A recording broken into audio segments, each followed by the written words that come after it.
Assalamualaikum warahmatullahi wabarakatuh.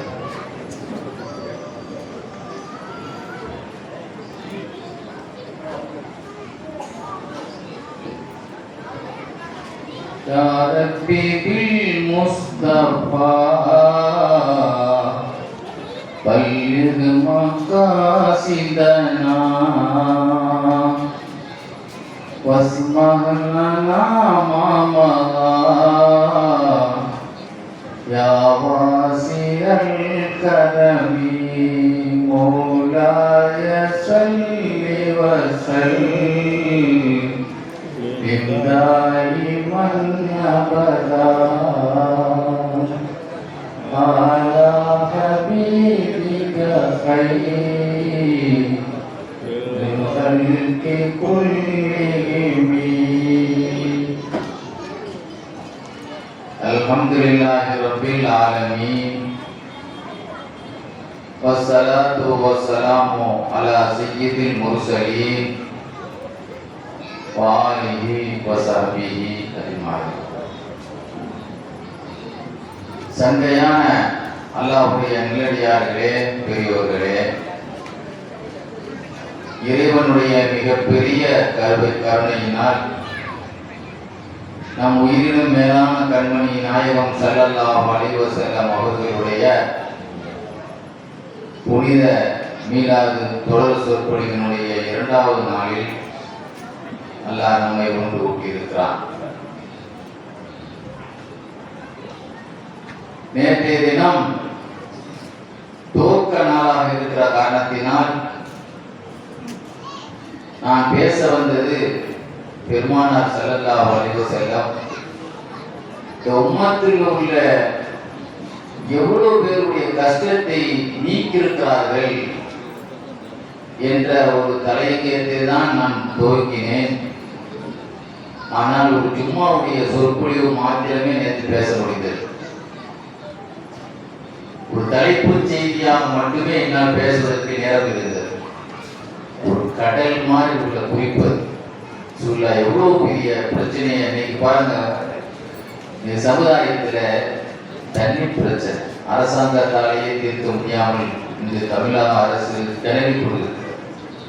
உலகத்துல பாருங்க தண்ணி பிரச்சனை எவ்வளவு பெரிய பிரச்சனை. அதே போல பிரச்சனை எடுத்துக்கிட்டா குடும்ப பிரச்சனை, திருமணம் முடிக்கப்பட்டு பிரச்சனையோடு எத்தனையோ குடும்பங்கள் புருஷன் மஜாவுக்குள்ள தீர்க்க முடியாமல் சிரமப்பட்டு இருக்கக்கூடிய குடும்ப பிரச்சனை. அதே போல நிறைய பேர் கனவு கண்டு கெட்ட கெட்ட கனவுகளை எல்லாம் கண்டு பயந்து போய் என்ன என்ன தீர்வு, இந்த கனவுனால் என்ன பிரச்சனை நமக்கு ஏற்பட போகுது என்ற பீதியில நிறைய பேர் பயந்து கொண்டிருக்கக்கூடிய கனவு பிரச்சனை. உலகத்துல ஒரு மனுஷன் பயணம் அது ஒரு நரகம் அப்படின்னு சொன்னாங்க. சல்லாலிஸ் பயணம் நரகத்தின் ஒரு பாகம் என்று சொன்னார் சல்லாலிஸ். இன்னைக்கு ஏசியில போகக்கூடியவங்க வசதி உள்ளவங்க மட்டும்தான்.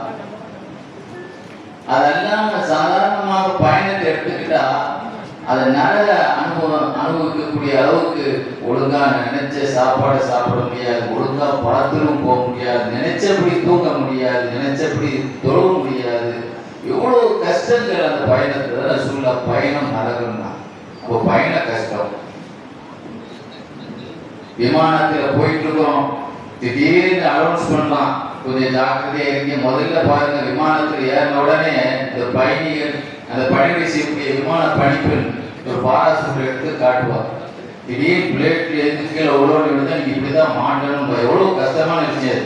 ஏறும் போதே ஒரு அபசரணம் மாதிரி இந்த சீட்டுக்கு கீழே இருக்கு, இப்படிதான் நீங்க மாட்டணும், இப்படிதான் தப்பிக்கணும் சொல்லும்போது எவ்வளவு பெரிய ஒரு விமானம்.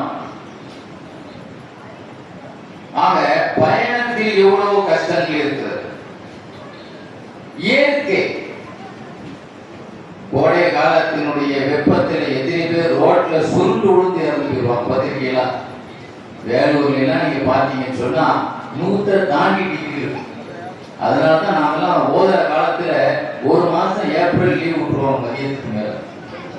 ஆக இயற்கை குளிர்னால வடநாடுகள் எடுத்துக்கிட்டீங்கன்னா குளிர் தாங்க முடியாம அதிகமான மாடுகள் இறந்து போகுது. குளிர் கஷ்டம், இயற்கையின் கஷ்டம். வெள்ளம் வந்துருச்சுன்னா திடீர்னு மழையினுடைய வெள்ளம், சூறாவளி, இதுல எவ்வளவு சேதங்கள், இடி தாக்கி வெள்ளத்துல எத்தனை பேர்கள் இறந்து போயிடும். இயற்கையினுடைய கஷ்டம். உலகத்துல ஒரு மனிதன் அனுபவிக்கக்கூடிய கஷ்டங்கள் ஒண்ணுல ரெண்டுல ஏகப்பட்ட கஷ்டங்கள். சில பேர்களுக்கு பிள்ளைகளுக்கு ஒழுங்காக படிப்பு வரலையே என்ற கஷ்டம். அவங்க என்னதான் டியூஷன்ல சேர்த்தாலும், இங்கிலீஷ் மீடியத்துல சேர்த்தாலும், 1 லட்சம் ரூபாய் படிக்கக்கூடிய ஸ்கூல்ல சேர்த்தாலும், சிபிஎஸ்சி இல்லாம சொல்றாங்கல்ல, எல்லாரும் எங்க சேர்த்தாலும் அவங்களுக்கு படிப்பு மறந்து போயிடலாம். பரீட்சையில எக்ஸாம்ல ஃபெயில் ஆயிடும். ஞாபக சக்தி இல்லைங்கிற மன கஷ்டம், ஞாபக சக்தி இல்லையேங்கிற ஒரு கஷ்டம். இப்படி உலகத்தில மனிதன் இன்னைக்கு தான் நமக்கு கரண்ட் வந்தது. இந்த கரண்ட் கூட இந்த இன்வெர்டர் இல்லாதவங்க இந்த கரண்ட் பல மணி நேரம் போகும்போது மூச்சு திணறலையே கஷ்டப்பட்டு போறாங்க.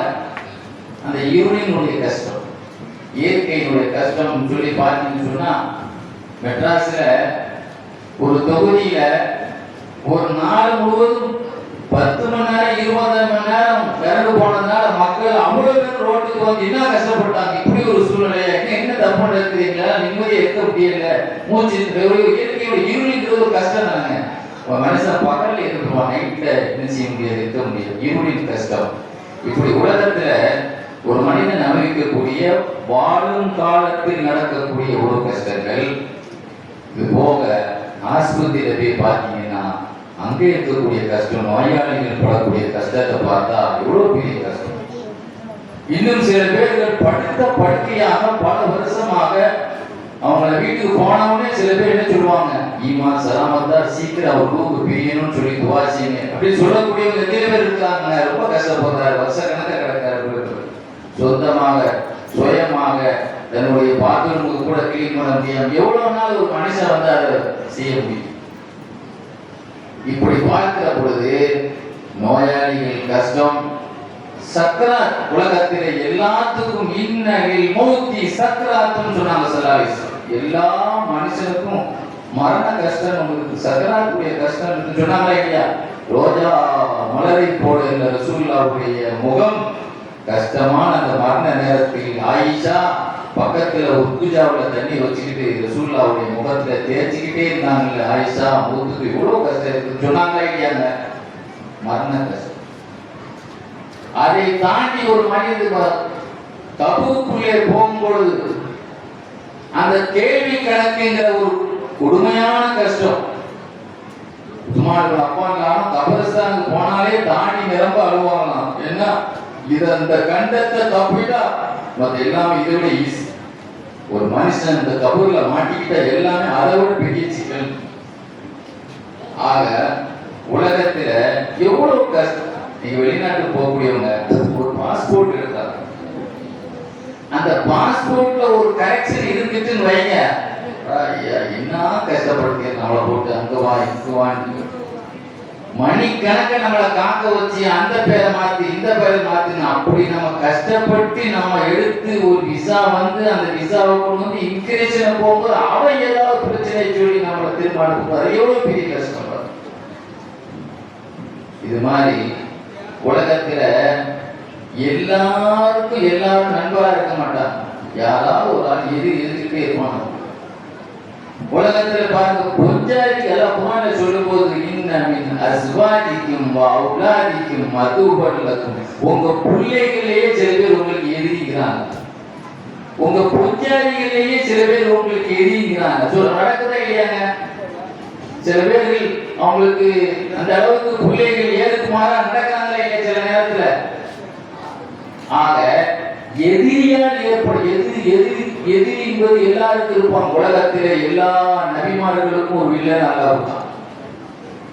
எல்லா நபிமார்கள் ரசூலுல்லாஹ் உட்பட பெரிய தலைவலியை ஏற்படுத்தக்கூடிய வில்லன்கள் எல்லா காலத்திலும் தான். மூசா அலைஹிஸ்ஸலாத்துக்கு ஃபிரௌன் இந்த மாதிரி, இப்ராஹிம் அலைஹிஸ்ஸலாத்துக்கு நம்ரூத் இந்த மாதிரி, ரசூலுல்லாஹ்வுக்கு அபூ லஹப் அபூ ஜஹல் இல்லையா தலைவலி. அதனால எதிரிகளுடைய டார்ச்சர்னால சில பேர்கள் எவ்வளவு கஷ்டப்படுறோம், அவங்க தொழில தாங்க முடியலன்னு சொல்லக்கூடிய பக்கத்து வீட்டுக்காரங்க எத்தனை பேர்கள் ஒரு அம்மி அடிச்சா என்ன சத்தாங்க அப்படின்னு கேட்கலாம். நீ இடிக்கிறீ எனக்கு சட்டை கேட்குது ஓடியே வந்துடுவாங்க சண்டை போடுறது.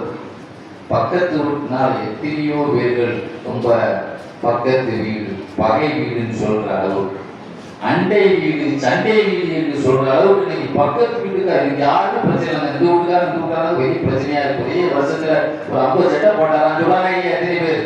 பக்கத்து வீட்டுனால கஷ்டம். இது மாதிரி இந்த உலக வாழ்க்கை முடிந்த பிறகு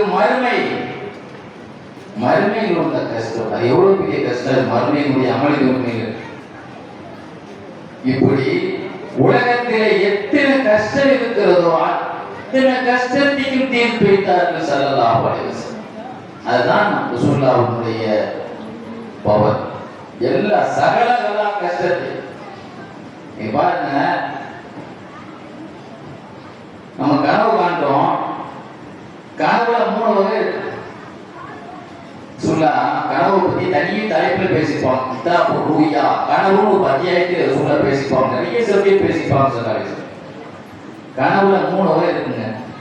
ஒண்ணு நாம எதை நினைச்சிட்டே படுக்கிறோமோ அது காட்சியா வரும். ஒரு ஆட்டை சண்டை போட்டு படுக்கிறப்போ அப்படி அவங்க ரைட்ல கனவுல சண்டை போடுற மாதிரியே கனவு இருக்கு. அது நம்ம எதை நினைக்கிறோமோ அது கனவா காட்சி. இது ஒரு வகை. இன்னொரு வகை என்ன அப்படின்னா மலக்குமார்களுடைய தொடர்பினால தூண்டுதல்னால ஏற்படக்கூடியது. நாம தூங்கும் போது நம்முடைய ரூஹ் மேல போகுது. அது அல்லாஹ்வுடைய அரசியல போய் அது முடிக்கும் போது நம்ம முடிக்கும் போது நம்ம அல்லாஹ்வுடைய அரசியலுக்கு அது போயிடுச்சுன்னா அது கனவு உண்மை கனவாயிடும். நாம தூங்கும் போது அல்லாஹ்வுடைய அரசுக்கு கீழே இருக்கும் போதே நம்ம முடிச்சிட்டோம்னா அந்த கனவு மெய் கனவா இருக்காது. இதுதான் அது உண்மை கனவா பகல் கனவுன்றது. அதுதான் சுடலாக சொன்னச்சு அந்த விஷயத்தை பத்தி. சில பேருக்கு கனவு நடக்கலைன்னா நம்ம அந்த ரூஹ் எங்கனையே நின்றுருக்கு, அல்லாஹ்வுடைய அரசுக்கு கீழே நின்றுருக்குன்னு. ஆக அந்த கனவுல 3வது வகைக்கு ஷைத்தானுடைய மிரட்டல்.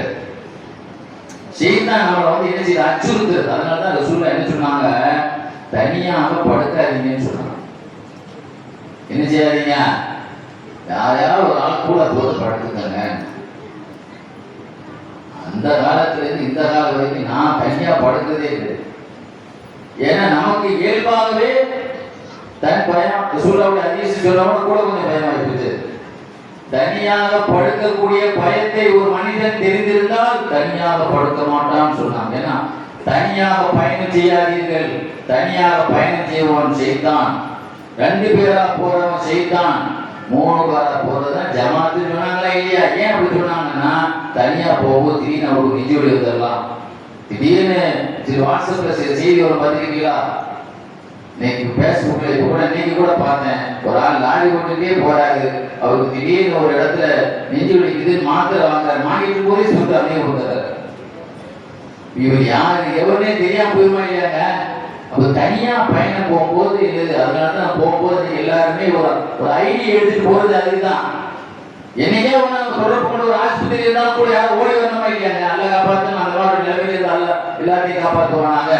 நல்லா அவருடைய உதவி நமக்கு இருக்கணும். பாருங்க, கனவுல 3வது ஷைத்தானுடைய அச்சுறுத்தல் மிரட்டல். ஷைத்தான் பயம். சொல்றாரு ஒரு சஹாபி சொன்னார், யார சொல்லல அழுதுட்டே ஓடி வந்தார் ஒரு சஹாபி. யார சொல்லா கனவுல ஒரு பாறை உருண்டு வருது, என் தலையில அப்படியே நொறுக்குது, என் தலை அப்படியே நொறுக்கிடுது. யார சொல்லா திரும்பி அந்த பாறை போகுது. திரும்ப 2வது வருது, திரும்ப தலை ஒன்று சேர்ந்தது. 2வது தலையில சுக்குநூறா நொறுக்குது. இப்படி இன்னொரு சாப்பிட்டு யார் சொல்லி என் தலை கலந்து விடுதற மாதிரி கனவு ஒன்று நாயகமே அப்படின்னு அழுதுட்டே சொன்னான். சொல்ல சிரிச்சிட்டார். ஷைத்தான் நல்ல வேலை காட்டிருக்கான, விளையாட்டுருக்கான, இது ஒண்ணுமே இல்லை பருவத்தில் இருந்துச்சு. உங்களுக்கு கனவினுடைய நாள் உங்களுக்கு கெட்ட கனவு, உங்களுக்கு ஏதாவது பயம் உண்டாக்குற மாதிரி ஒரு கனவை நீங்கள் கண்டால் வெரி சிம்பிள் சொன்னாங்க. அதுக்கு அங்க இருந்து ஒரு 1000 ரூபாய் தூக்கி போய் யாரையும் ஓதி பார்க்கணும் தேவையில்லை. கனவு கண்டு ஒரு 1000 ரூபாய் நீங்க ஓதி பார்க்கணும் பயப்பட தேவையில்லை. Very simple. சின்ன பிள்ளைக்கு கூட அதை செய்யலாம். என்ன சொன்னாங்க, நீ முழிக்கும் போது நல்ல கவனமா முழிக்கணும். நம்ம எந்த பக்கம் படுத்துட்டு இருக்கோம் பார்க்கணும். முதல்ல நம்ம படுத்திருக்கும் போது இடது பக்கமா படுத்திருக்கோமா வலது பக்கமா படுத்திருக்கோமா அப்படிங்கிறத நம்ம ஸ்டெப் எப்படி ஸ்டெப்ல இருக்குன்னு பார்க்கணும். அப்படியே பிறந்த அந்த புஜத்திலிருந்து வேற புஜ ஸ்டெப் மாற்றியது. அவருக்கு ஷைத்தான் ரஜீம் அப்படின்னு சொல்லிட்டு 3 தடவை துப்பணும். எச்சிட்டு போய் சொல்லல, சும்மா வாயால காத்து வர மாதிரி துப்பணும். அவருக்கு திரும்பி படுத்துங்க, உங்களுக்கு எந்த பாதிப்பும் அந்த கனவு செய்யாது. இதை விட என்னங்க கேரண்டி வேணும் சொல்லாவுடைய வார்த்தைக்கு? உடத்து போட்டு சொல்லாம உங்களுக்கு எந்த பாதிப்பும் இல்லை, இதை மட்டும் செய்திருங்க. குளிப்பு கடமையா மனைவியோடு தங்கிட்டா கூட அவருக்குள்ள என்ன செய்யணும், ஒழுவா செய்யணும். இது குரானை ஓதுனால கூட நம்ம எதாச்சும் ஒழுங்கு செய்ய வேண்டி வரும். குரான் ஓத முடியாது, அந்த குளிப்பு கடமையான படுத்து கிடக்கிறோம், குரான் ஓத முடியாது. அவருக்குள்ள என்ன செய்யறது யாருன்னா ஒழிக்கலாமா, தொடக்குள்ளாம ஒழிக்கலாமா? அல்லது சொல்ல இன்னொரு தீர்வு சொன்னாங்க, நம்ம சுத்தமா தான் இருக்கோம், இது மனைவியோடு சேர்ந்து ஒரு மனிதன் குளிப்போடு கடமையான நிலையில படுத்துக்கிறாங்க, அவருக்குள்ள என்ன செய்யறாங்கன்னு சொல்லி திரும்ப படுத்துக்கலாம். நாம சுத்தமா தான் இருக்கணும். கிணவு வந்துகிட்டே இருக்குதுன்னா 2 ரகாயத்து தொழு உங்க செய்தி தான் ஓடிடுவான்னா. இன்னும் நான் சொல்லாலிசலாம் எப்படி நம்ம தலைச்சேட்டு பார்க்காதீங்க. நீ சாமத்துல 12 மணிக்கே உங்களுக்கு அந்த கனவு வந்துட்டாலும் உடனே சோம்பேறித்தனத்தை பார்க்காம உருவு செய்து 2 ரகாயத்து தொழுதுங்க, உங்களுக்கு இந்த பாதிப்பும் வராதுன்னு சொன்னாங்க சொல்லாலிசம். தாலித்து வழி ரலியல்லாஹு அனுபவம். ஒரு நாள் ஐஷா சித்திகா ரலியல்லாஹு சொல்லுவாங்க, தாலித்து வழி ரலியல்லாஹு ரசூலுல்லாஹ் வந்தா. அது யார சொல்லலாம், நேற்று செய்த அட்டகாசம் தாங்க முடியல நாயகமே, பெரிய கனவு. அந்த கனவுல நான் வேற ரொம்ப பயந்துட்டேன். பயத்துல அந்த அதிர்ச்சியில இருந்தவனா தரச்சே தொழல, பயத்துல. இந்த கனவினுடைய பீதி ஏற்பட்டு இந்த தொடர்ந்து இந்த கனவுல கெட்ட கனவா கொடுத்து எனக்கு ரொம்ப தொந்தரவு பண்ணதுனால நான் பயந்து போய் உட்கார்ந்து, இன்னைக்காவது லைட் இருக்கு, லைட்டை போட்டு வெளிச்சத்துல உட்காந்துருக்காங்க, இருட்டில் தானங்க உட்காந்துருக்கணும். அந்த காலம் இருக்கு தானங்க, அப்ப கூட கொஞ்சம் பயத்துல தான் உட்காந்துருக்கணும். ஃபீலிங்லேயே உட்கார்ந்து கூட எனக்கு தொழில் யாரும் சொல்லலாம். இது அந்த கனவுடைய கெட்ட கனவு சைத்தானுடைய தொந்தரவு சொல்ல சொன்னாங்க. நான் கனிமாத்தின் உனக்கு சில ஒரு மந்திரத்தை சொல்லி தரட்டா, அதை நீ 3 தடவை சொன்னால் இனிமேல் இந்த சைத்தானுடைய இந்த அச்சுறுத்தல், இந்த மாதிரி கனவினுடைய அச்சுறுத்தலோ வேற எந்த அச்சுறுத்தலோ உனக்கு பயமே எனக்கு ஏற்படாதுப்பா. அவருக்கு கனிமாத்தின் தாமா மின் ஷர்ரி இகாபிஹி மின் கலபிஹி வ ஷர்ரி இபாதிஹி மின் ஹமஸாத்தி ஷயாத்தீன். எவ்வளவு கஷ்டமான வார்த்தையாக ஊர் வரலைன்னு தானே இருக்கு. அவருக்கு கலிமாத்தின் தாமா மின் ஷர்ரி, அதாவது அவருக்கு கலிமாத்தின் தாமா மின் கலபிஹி வ ஷர்ரி இபாதிஹி மின் ஹமஸாத்தி ஷயாத்தீன் அப்படின்னு நினைச்சீங்க சொல்லி 3 தடவை சொல்லிட்டுனா. ஒரு நாள் சொல்லுவார்கள் ஆயிஷா வெளியேறாங்களா, ஒரு சில நாள் தான் ஆச்சு, திரும்ப அதே காலிக்கு மொழி வெளியேறான ஒரு சூழ்நாட்ட வந்தாங்க. வந்து சொன்னாங்க, யார சொல்லா, எனக்கு பழைய தைரியம். இப்ப எனக்கு நைட்டு தான் ரொம்ப தைரியம் வந்துருச்சு. எனக்கு எந்த அளவு தைரியம் வந்துருச்சுன்னா, சிங்க குகையில் போனாலும் எனக்கு பயம் இருக்காது. எவ்வளவு ஒப்பிட்டு சொல்றாங்க பாருங்க, எவ்வளவு தைரியம் வந்துருச்சு. சிங்க குகையில் நான் நைட்டு நுழைஞ்சாலும் கூட எனக்கு என்ன செய்யாது, பயம் இருக்காது. அவ்வளவு அசாத்திய தைரியம் எனக்கு. நீங்க சொல்லி கொடுத்த ஓதி கலிமாத்தில தாமா சொன்னீங்கல்ல, இந்த வார்த்தையில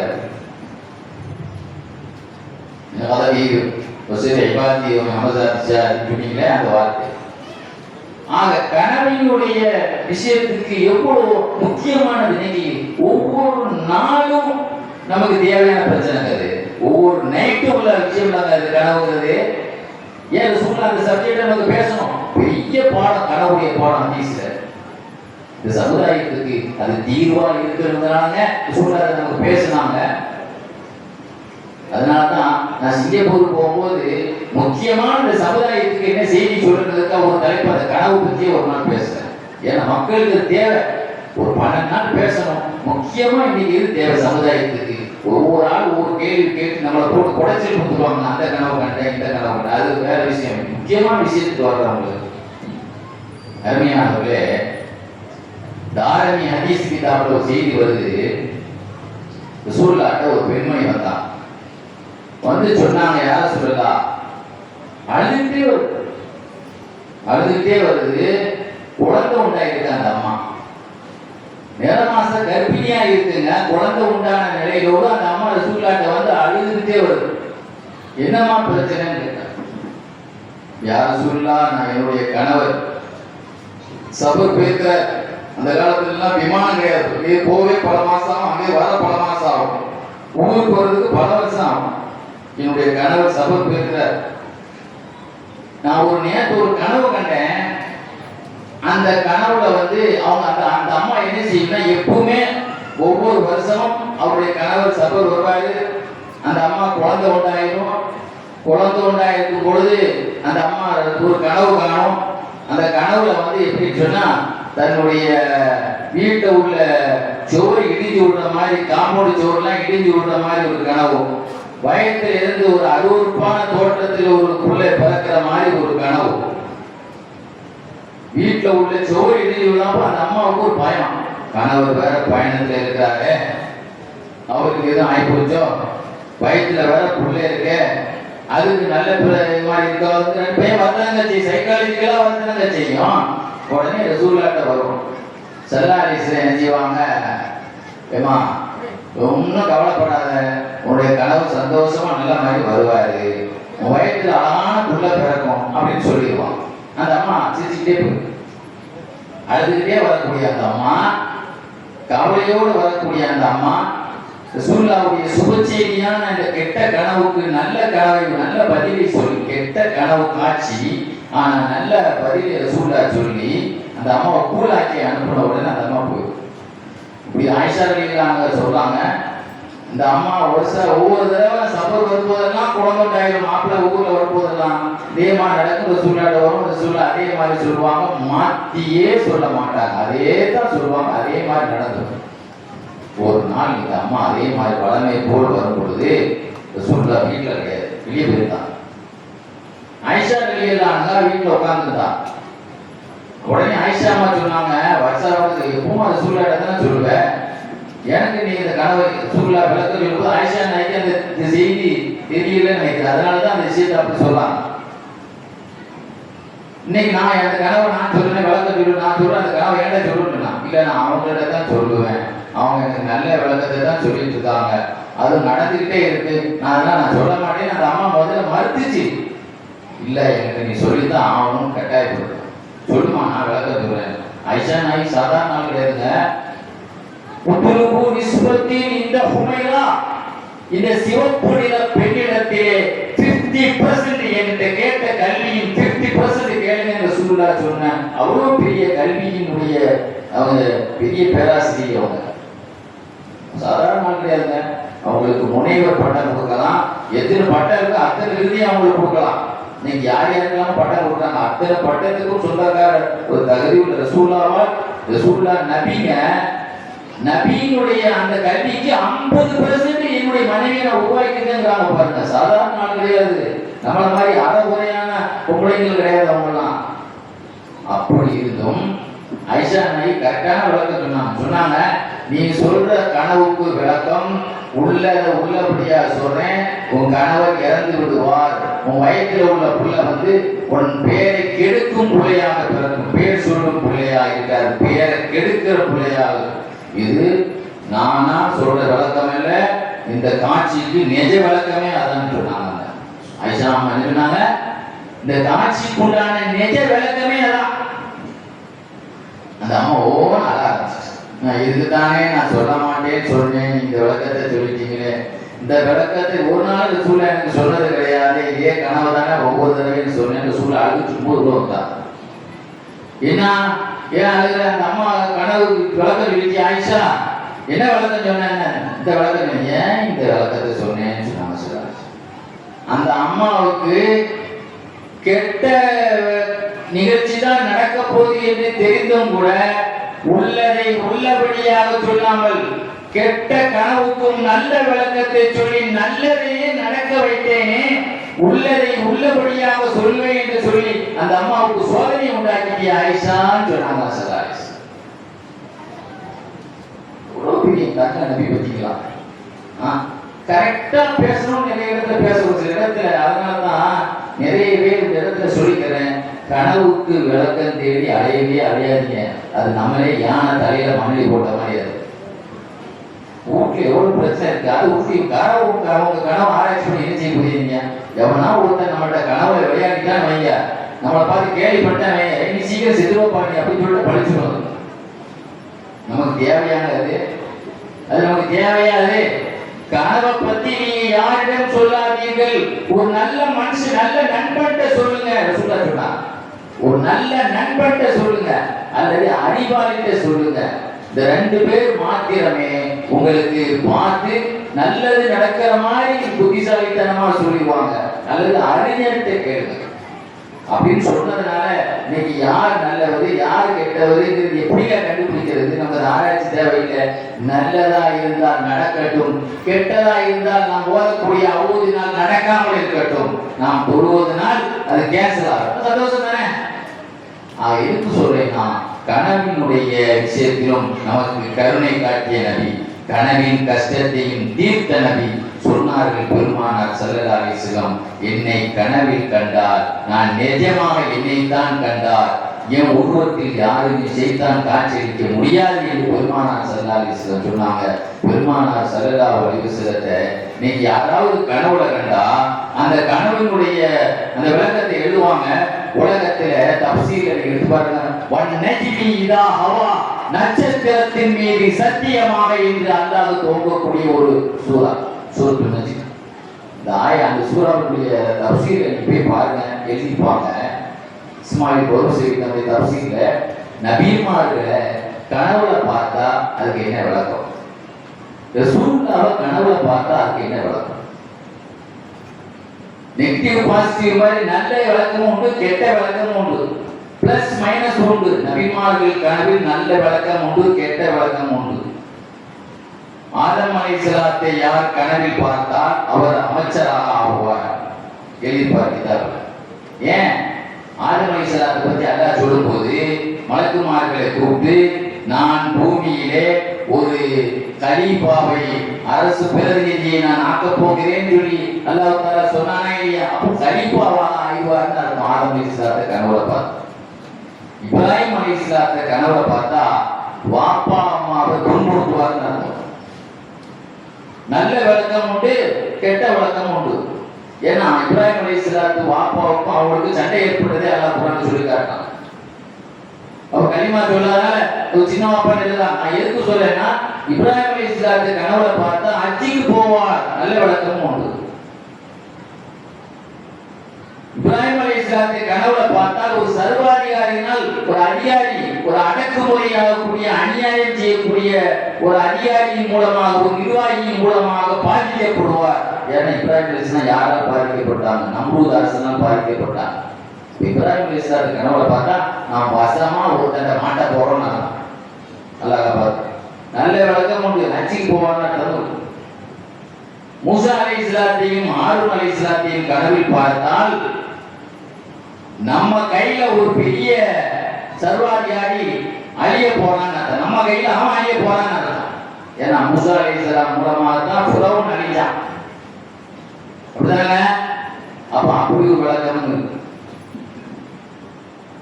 சுலைமான் நபியை கனவில் பார்த்தால் அவர் அரசாங்க நீதிபதியாக அல்லது ஒரு எம்எல்ஏ ஒரு எம்பியாவோ, உதாரணத்துக்கு சொல்றேன், ஒரு பெரிய கலீஃபாவாவோ ஆட்சியாளராக வருவாங்க. ஏன்னா சுலைமான் நபிக்கு கிறிஸ்டர் படி உலகத்தை ஆண்ட ராஜா அவங்க அப்படின்னு அர்த்தம் விளக்கப்படுவார் ஆசிரியர். அதே போல நூறு நபி உலகத்திலே 950 வருடம் வாழ்ந்த நபி, நீண்ட ஆயுள். இந்த நபிமார்கள் ஆதம் அலைஹிஸ்ஸலாத்துக்கு பிறகு அவங்க தான் அதிகமா. ஆக நூறு நபி கனவுல பார்த்தா நீண்ட ஆயுள் வாழ்வார்னு அர்த்தம்.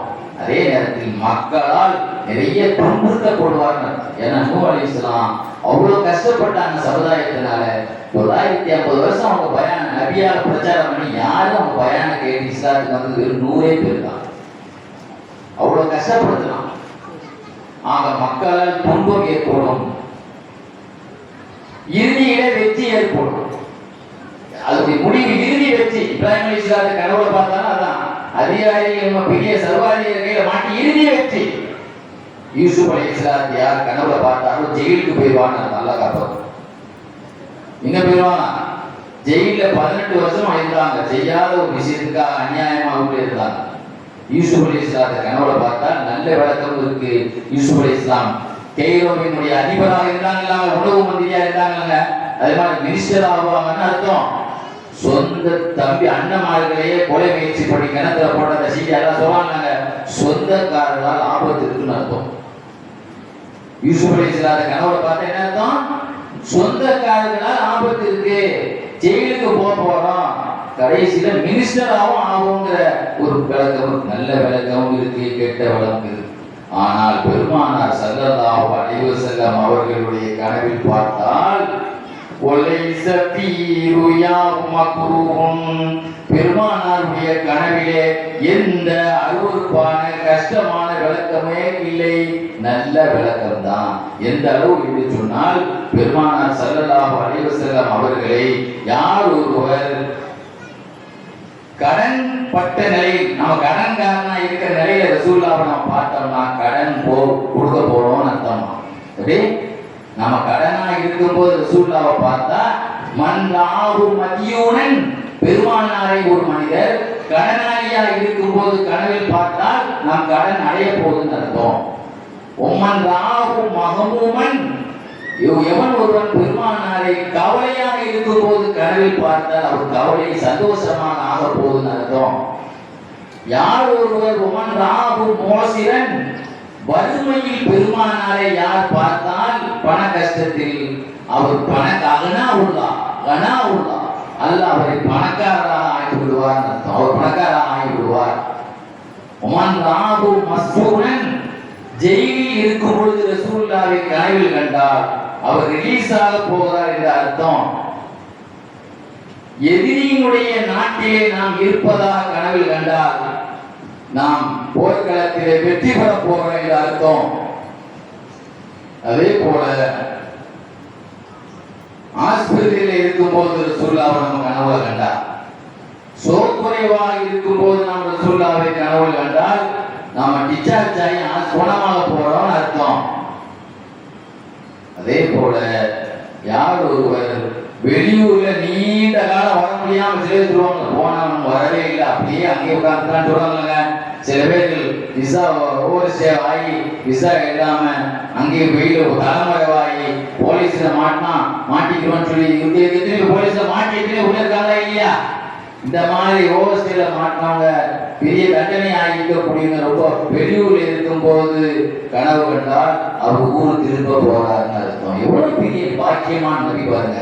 கனவில் பெருமானார் தன்னுடைய கனவின் காட்சியின் மூலமாக நமக்கு எவ்வளவு பெரிய கஷ்டத்தை எல்லாம் 8-9 விஷயத்துக்கு பெருமானாருடைய கனவு காட்சியில் கஷ்டமே எல்லாமே மங்களகரமான விளக்கம். எல்லாமே என்னதான் மங்களகரமான விளக்கம் தாங்க. இப்படி நீங்க பாத்தீங்கன்னு சொன்னா பெருமானார் ஸல்லல்லாஹு அலைஹி வஸல்லம் கனவினுடைய கஷ்டத்தையும் தீர்த்தனர். கனவு கஷ்டம். அதே மாதிரி நீங்க பாத்தீங்கன்னா பசிங்கிறது இன்னைக்கு ஏழைகள் தான் அந்த பசியை இன்னைக்கு உணர்வாங்க. வசதி உள்ளவங்க எப்படின்னா பசி வர்றதுக்கு முன்னாடியே நம்ம சாப்பிட்டுறோம், நாங்க எப்பவுமே ரெடியா இருக்குல்ல.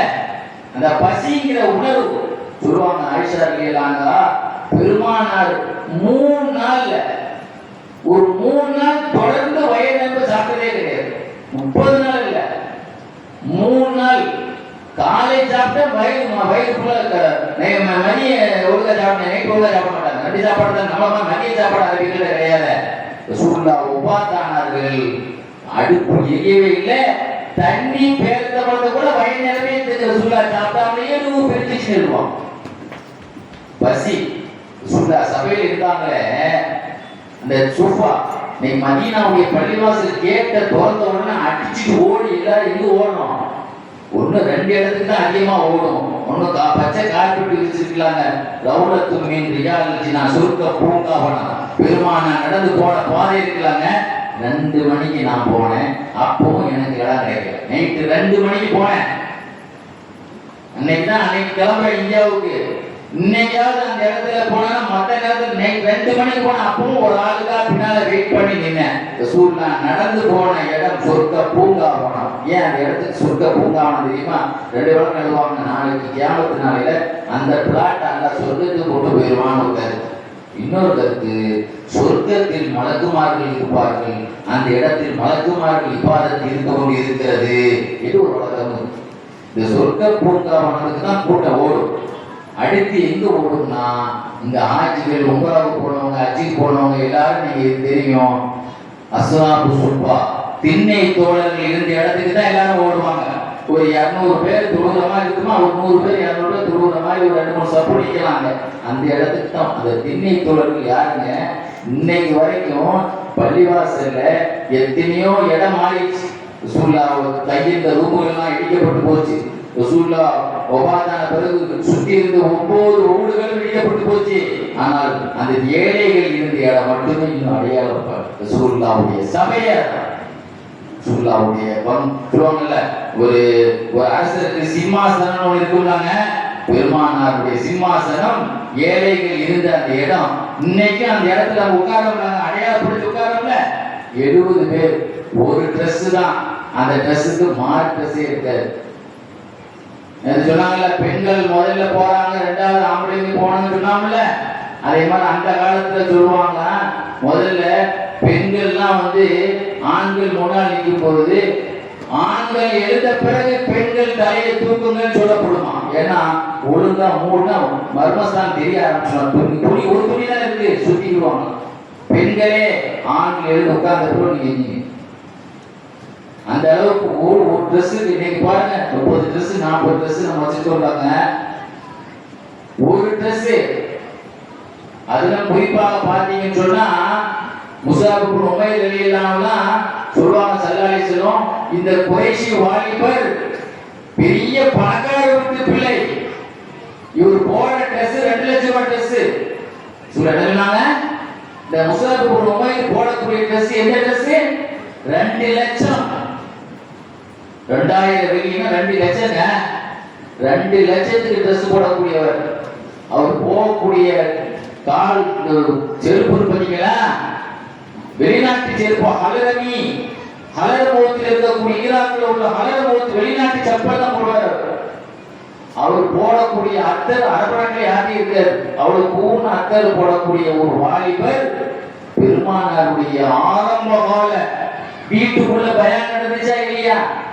அர்த்தம் எல்லாம் வீட்டுல தெரியாம நடந்துச்சுலாங்க. நிறைய திக்கர் மஜ்லிஸ்லாம் வீட்டுக்குள்ள நடக்கிறா இல்லையாங்க? இங்க நடக்கிற நிறைய ஜாலியா நிறைய இருக்குல்லங்க. அந்த மாதிரி வீட்டு பிரச்சாரத்துல இஸ்லாத்துக்கு ரசூலுல்லாஹ்வுக்கு பின்னால தொழுகிற காட்சியை யாரோ வீட்டுல போய் சொல்லி கொடுத்தான். உஸ்மான் இப்னு தல்ஹா காபாவுடைய சாவியை வச்சிருந்தாரு, அவர் சொல்லி கொடுத்தாரு. வீட்டுல போய் உம்மா முகமது வீட்டுல தொழுகிறத பார்த்தேன், வீட்டுல பிடிச்சி அடைச்சு வச்சுட்டார். அதுக்கு பிறகு சுல்லா ஒரு கப்பல்ல ஆப்பிரிக்காவுக்கு அனுப்பும் போது அதுல இருந்து தப்பிச்சு ஓடினவர் தான். பின்னால ஒரு தோல், ஒரு நாத்தை பிடிச்ச ஆட்டு தோலை மேல சுத்திக்கிட்டு அவர் வந்தார் ரசூலுல்லாஹ்வுடைய சபையில. அஸ்ஸலாமு அலைக்கும் சபையில சொன்னா எல்லாரும் குனிஞ்சுவாங்க. ஏன்னா நிறைய இடம் தெரியும். அதோட மறைக்கணுமா, மறைக்க கூட இல்லை. 2 லட்சம் ரூபாய் ட்ரெஸ் போட்டாங்க மனிதர். பெருமானாரை நேசித்தார் என்றால் அந்த நேசத்திற்காக ஒரு ஆட்டு தோலை மேல தூக்கி சுத்தி ஒரு காலம் மறைச்சா தலை தெரியுது, தொடை தெரியுது, சலாம் அலைக்கும் சொன்னோம். சாப்பாடுலாம் புரிஞ்சுவாங்க. அவர் பார்த்த உடம்புல பார்க்க வேண்டிய வரும்னு சொன்னாங்களா. இந்த மனிதரை பார்த்து சொல்ல வச்சுட்டாங்களா, இவர் எப்படிப்பட்ட ஆள் தெரியுமாப்பா, இவர் இப்ரிமான், இவர் சிறந்த, நான் மக்காவில் இருக்கும் போது இவர் வாப்பா அம்மா ராஜ மரியாதை செய்யப்பட்ட பிள்ளை இவரு உயர்ந்த சாப்பாடு சாப்பிட்ட பிள்ளை இவரு. நான் பார்த்திருக்கிறேன். அல்லாஹ்வுடைய நேசம், ரசூலுடைய நேசம் இவரை இந்த கோலத்திற்கு கொண்டு ஆக்கிவிட்டதுன்னு சொன்னாங்க. இப்ரிமானி இணைமானி, இவரு பெஸ்ட் சாப்பாடு சாப்பிட்ட மனுஷர் இவரு. அந்த அளவுக்கு ராஜ மரியாதையோடு ஒரு நட்சத்திர குடும்பத்தில் உள்ள இந்த மனிதர் என் பேச்சை கேட்க வந்ததுனால இன்னைக்கு ஆட்டி தோலை போட்டு நிற்கிறார்பான்னு சொல்லி சல்லா வச்சுக்கிறாங்க. இவர் உபாத்தார் பொழுது ஜனாசா துணி பத்தலங்க. உகது போர்க்களத்துல பெருமானாரை வெட்ட இவ்வளவு கம்மியா வந்த பொழுது பக்கத்துல எல்லாரும் இல்ல ஓடிட்டாங்க. ஒரு அம்மா போய் குறுக்க நின்னுச்சு. அம்மாடா முதுகுல வெட்டு வந்தவன அந்த அம்மா அந்த முதுகு பிடிச்ச உடனே தான் பக்கத்துல போய் வெட்டு வாங்கி அங்கேயே ஷஹீதாயிட்டார் முஸஅப் இப்னு உமைர். முஸஅப் இப்னு உமைர் மாத்திரம் கொல்லப்படலன்னா ரசூலுல்லாஹ் கொல்லப்பட்டிருப்பாங்க. ரசூலுல்லாஹ்வுக்கு பேலன்ஸாக நின்று அந்த வெட்ட வாங்கி அங்க உபாத்தான பிறகு என்ன நடந்தது தெரியுமா? ஒரு மலக்கு வந்து அப்படியே முஸஅப் இப்னு உமைருடைய அந்த உபத்தை நிக்க ஆரம்பிச்சார். மலக்குமார்களே வந்துட்டாங்க. யாருடைய உபத்துல ரசூலுல்லாஹ் முஸஅப் இப்னு உமைர் அவர் கொல்லப்பட்டு போனார். ஸல்லல்லாஹு அலைஹி வஸல்லம் யா முஸஅப் ஒரு ஆள் நிக்கிறார் ஓர் போர்க்களத்துல கொல்லப்பட்டு போனாரு தெரியும். திடீர்னு அந்த ஆக்ரோஷத்துல முன்னால போங்க முஸஅப் முன்னால போங்க அப்படின்னு சொன்ன உடனே அவர் திரும்பி பார்த்து சொன்னார், நான் முஸஅப் கிடையாதுங்க, நான் மலக்குங்க அப்படின்னு சொன்னார். நான் முஸஅப் இப்னு உமைர் கிடையாது, அவர் கொல்லப்பட்டு போனார், நான் வானவர் நிக்கிறேன். அவருடைய பேசல அவர் பேசல நான் நிக்கிறேன்னு சொன்னார். அப்பதான் சொன்னாங்களா அல்லாஹ் தஆலா ஒரு வானவரை அவருடைய முகத்துல கொண்டு வந்து அல்லாஹ் சப்போர்ட் பண்றான்னு சொன்னாங்க. கண்ணியத்துக்குரியவர்களே, இப்படி உகது போர்க்களத்துல ஜனாசா துணி போத்துறதுக்கு காலை மூடுனா தலை தெரியுது, தலை மூடுனா காலை தெரியுது. 2 லட்சம் ரூபாய் ட்ரெஸ் போட்ட மனிதருக்கு ரசூலுல்லாஹ் சொன்னாங்களாம், தலையை மூடுங்கப்பா, காலில் ஒரு புல்லை வையுங்கப்பா. புல்லை வைத்து பெருமானாருக்காக 2 லட்சம் ரூபாய் ட்ரெஸ் போட்ட மனிதர் ஜனாசா துணி கூட இல்லாமல் புல்லை வைத்து அடைக்கப்பட்ட நபி தோழர்கள் எப்படிப்பட்ட ஏழைகள்! நம்மலாம் ஏழை சொல்ல முடியுமாங்க? ஹதீஸ்ல சொன்னாங்க, சொர்க்கம் யாருக்கு தெரியுமா? சொர்க்கத்துல ஏழைகள் 50 வருஷத்துக்கு முந்தி பணக்காரர்களுக்கு முந்தி போய் சொர்க்கத்துக்கு போயிடுவாங்கன்னா உடனே ஒரு சாபி இருந்து யார சொல்லலாம், நானும் ஏழை தான், நான் போயிடுவானா கேட்டார். என்ன கேட்டாங்க? நானும் பணக்கார ஏழை தான், நான் போயிடுவானா? அப்புறம் சொல்ல கேட்டாங்க, உங்களுக்கு காலை சாப்பாடு சாப்பிடும் போது மாலை சாப்பாடு வீட்டில் இருக்குதா? இருக்கு, நீ ஏழை கிடையாதுன்னா. நான் சொல்ற ஏழை காலை சாப்பாடு சாப்பிட்டா நைட் சாப்பாடு அப்படி இருக்காது, அவர்கிட்ட ஏழை தான் நான் சொல்றேன். இன்னொரு மனிதர் இருந்தார், யாரும் சொல்லலாம், என் வீட்டுல காலையில இருந்தா நைட் இருக்காது, நான் போலாம். அவர் சொன்னாங்க, அது மாத்திரமல்ல, யாராவது உங்களுக்கு கடன் கேட்டால் கடன் தருவாங்களா? அதாவது ஒரு ட்ரெஸ் இருந்தா மாற்று ட்ரெஸ் உங்கள்கிட்ட இருக்குதான் கேட்டாங்க, இருக்கு, நீ ஏழை கிடையாதுப்பா. நான் சொல்ற ஏழை காலை சாப்பாடு தான், நைட்டு சாப்பாடு இருக்காது, ஒரு ட்ரெஸ் இருந்தா மறு ட்ரெஸ் இருக்காது, அந்த ஏழை. 3வது மனிதர் இருந்தார், யார சொல்லலாம், எனக்கு அந்த மாதிரி நான் காலையில் ஒரு ட்ரெஸ் இருக்கு, மாற்று ட்ரெஸ் இல்லை, காலை உணவு இருந்தா நைட்டு உணவு இல்லை, நான் போவேனான்னாங்க. யாராவது கடன் கேட்டா உனக்கு கடன் தருவாங்களா? ஆமா, நீ ஏழை கிடையாது. நான் சொல்றாரு, கடன் கேட்டா கூட என்ன செய்ய மாட்டாங்க, கடன் கொடுக்க மாட்டாங்க அப்படின்னா. இன்னொரு மனிதர் இருந்தார், யார் சொல்லலாம், அந்த நிலையில நான் இருக்கிறேன். அவங்க கேட்டாங்க, நான் போவேனா, உனக்கு சம்பாதிக்க உடல் ஆரோக்கியம் இருக்குதா, தெம்பு இருக்குதா? நான் சொல்லலாம், அந்த மாதிரி ஆளும் கிடையாது. கடைசியில ஒரு மனிதர், நான் எல்லா தகுதியும் என்கிட்ட இருக்குதுன்னு சொன்ன உடனே ரசூலுல்லாஹ் சொன்னாங்களாம், அப்படி உனக்கு மாற்று ட்ரெஸ் இல்லாத நிலையிலும், மறுவேளை சாப்பாடு இல்லாத நிலையிலும், உனக்கு கடன் கேட்டால் தராத நிலையிலும் அல்லாஹ்வை பத்தி உனக்கு நல்ல அபிப்பிராயம் இருக்குமா, திருப்தி இருக்குமா? ஆமா, அல்லாஹ்வை பத்தி எனக்கு திருப்தி தான், நீ தான் அந்த சொர்க்கத்துக்கு போக வேண்டாம். அங்க இருந்த 70 சஹாபாக்களும் அந்த தரத்தில் உள்ளவங்க தான். ஆக ஏழைகளுடைய கஷ்டத்தை தீர்த்த நபி, பசியை தீர்த்த நபி அப்படின்னு நம்ம சொல்றோம்னா சாதாரணமா சொல்லல. ஸல்லல்லாஹு அலைஹி வஸல்லம் அவங்கள்ட்ட மிக்தாத் ரலியல்லாஹு வந்தார். சொல்லுவாங்க, ஒரு பஞ்சமான நேரம், இந்த சுனாமி வந்து இது கொரோனா வந்துச்சு. அது ஃபர்ஸ்ட் கொரோனால ரொம்ப கஷ்டப்பட்டு போனாங்க மக்கள். 2வது கொரோனாவும் கொஞ்ச நாள் தான் இருந்துச்சு, மொத்தம் 6 மாசங்களாக இருந்துச்சு. யாரும் போகாம இல்லாம எத்தனை பேர் ரொம்ப கஷ்டப்பட்டாங்களாங்க, நிறைய பேர் உதவி செய்யறாங்கல்லாங்க. அந்த பசி பட்டினில நிறைய பேர் ரொம்ப கஷ்டப்பட்டாங்க. அந்த வெக்கத்தை விட்டு ரொம்ப கஷ்டப்பட்டாங்க. சொல்லுவாங்க, மிக்தாத் ரலியல்லாஹு அந்த சமயத்துல நான் 2 நண்பர்களோடு ஒவ்வொரு வீட்டு கதவையா தட்டினேன். உங்க வீட்டுல நான் இன்னைக்கு விருந்தாளியா இருக்கட்டா, உங்க வீட்டுல நான் விருந்தாளியா இருக்கட்டான்னு சொல்லி ஒவ்வொரு வீட்லயும் கேட்டோம். எங்க வீட்லயே ஒண்ணு இல்லைங்க, நீங்க எல்லாம் விருந்தாளியா வர வேண்டாம்னு சொல்லி எல்லாரும் எங்களை துரத்திட்டாங்க. பெருமானார் ஸல்லல்லாஹு அலைஹி வஸல்லம் அவர்கள்ட்ட வந்து சொன்னேன், நாயகமே நான் உங்க வீட்டை விருந்தாளியா வரட்டான்னு கேட்டேன். சொன்னாங்க, எங்க 3 பேரையும் கூட்டு போனாங்க, வீட்டுக்கு கூட்டு போனாங்க. கூட்டு போய் அங்க ஒரு 3 ஆடு இருந்தது. அந்த 3 ஆடு அவுத்து கூட்டு வந்தாங்க. பள்ளியாசல வந்து சொன்னாங்க, இது இருக்கிற 3 ஆடு நம்ம 4 பேரும் பாலை கறந்து ஷேர் பண்ணிக்கிறோம்னு சொன்னாங்க. எங்க வீட்டுக்குள்ளது சொல்லல, வீடு தேடி கதவு தட்டித்தாங்களேன்னு சொல்லி வீட்டுல உள்ள அந்த 3 ஆடை கொண்டு வந்து பள்ளிவாசல்ல கொண்டு வந்து நீங்க எல்லாரும் 4 பேரும் இந்த பாலை கறந்து சிட்டு முறையில குடிப்போம்னு சொன்னாங்க. வளமைப்படி ரசூலுல்லாஹ் நைட்டு வருவார்கள், நாங்கள் எங்கள் பாலை குடித்து விட்டு அவர்களுக்கு எடுத்து வைப்போம். பின்னேட்ல வருவாங்க, நாங்கள் அஸ்ஸலாமு அலைக்கும் என்று சொல்வார்கள்.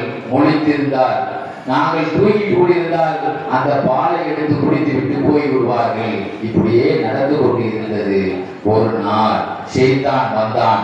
வந்து சொன்னான், இன்று பெருமானார் அன்சாரிகளில் ஒரு குடும்பத்தில் இந்த இரவு ஸ்பெஷல் விருந்திலே கலந்து கொண்டு இருக்கிறார்கள். இந்த பாலை நீங்க சாப்பிட மாட்டாங்க, நீங்க குடிச்சுங்கன்னு சொல்லி பொய் அடிச்சு விட்டுட்டு போயிட்டான். நாங்களும் சரி ரசூலுல்லாஹ் இன்னைக்கு விருந்து சாப்பிட போறாங்களே நினைச்சு சாப்பிட்டேன். சாப்பிட்டு குடிச்சவன் அவன் சொன்னான், நான் பொய்யிலே சொன்னேன், நான் பொய் தான் சொன்னேன். இன்னைக்கு பசியோடு பெருமானார் வருவார்கள், பால் எடுக்க வருவார்கள், பாத்திரத்தை தூக்குவார்கள், அதிலே பால் இல்லாததுடன் அவர்கள் கோபத்தில் உங்களை சபித்து விடுவார்கள். அதோடு நீ நாசமா போக வேண்டியதா என்று ஒரு பயத்தை உண்டாக்கிட்டு போயிட்டான். குடிச்சது நான் தான், என் கூட்டாளிகள் எல்லாம் தூக்கிட்டாங்க.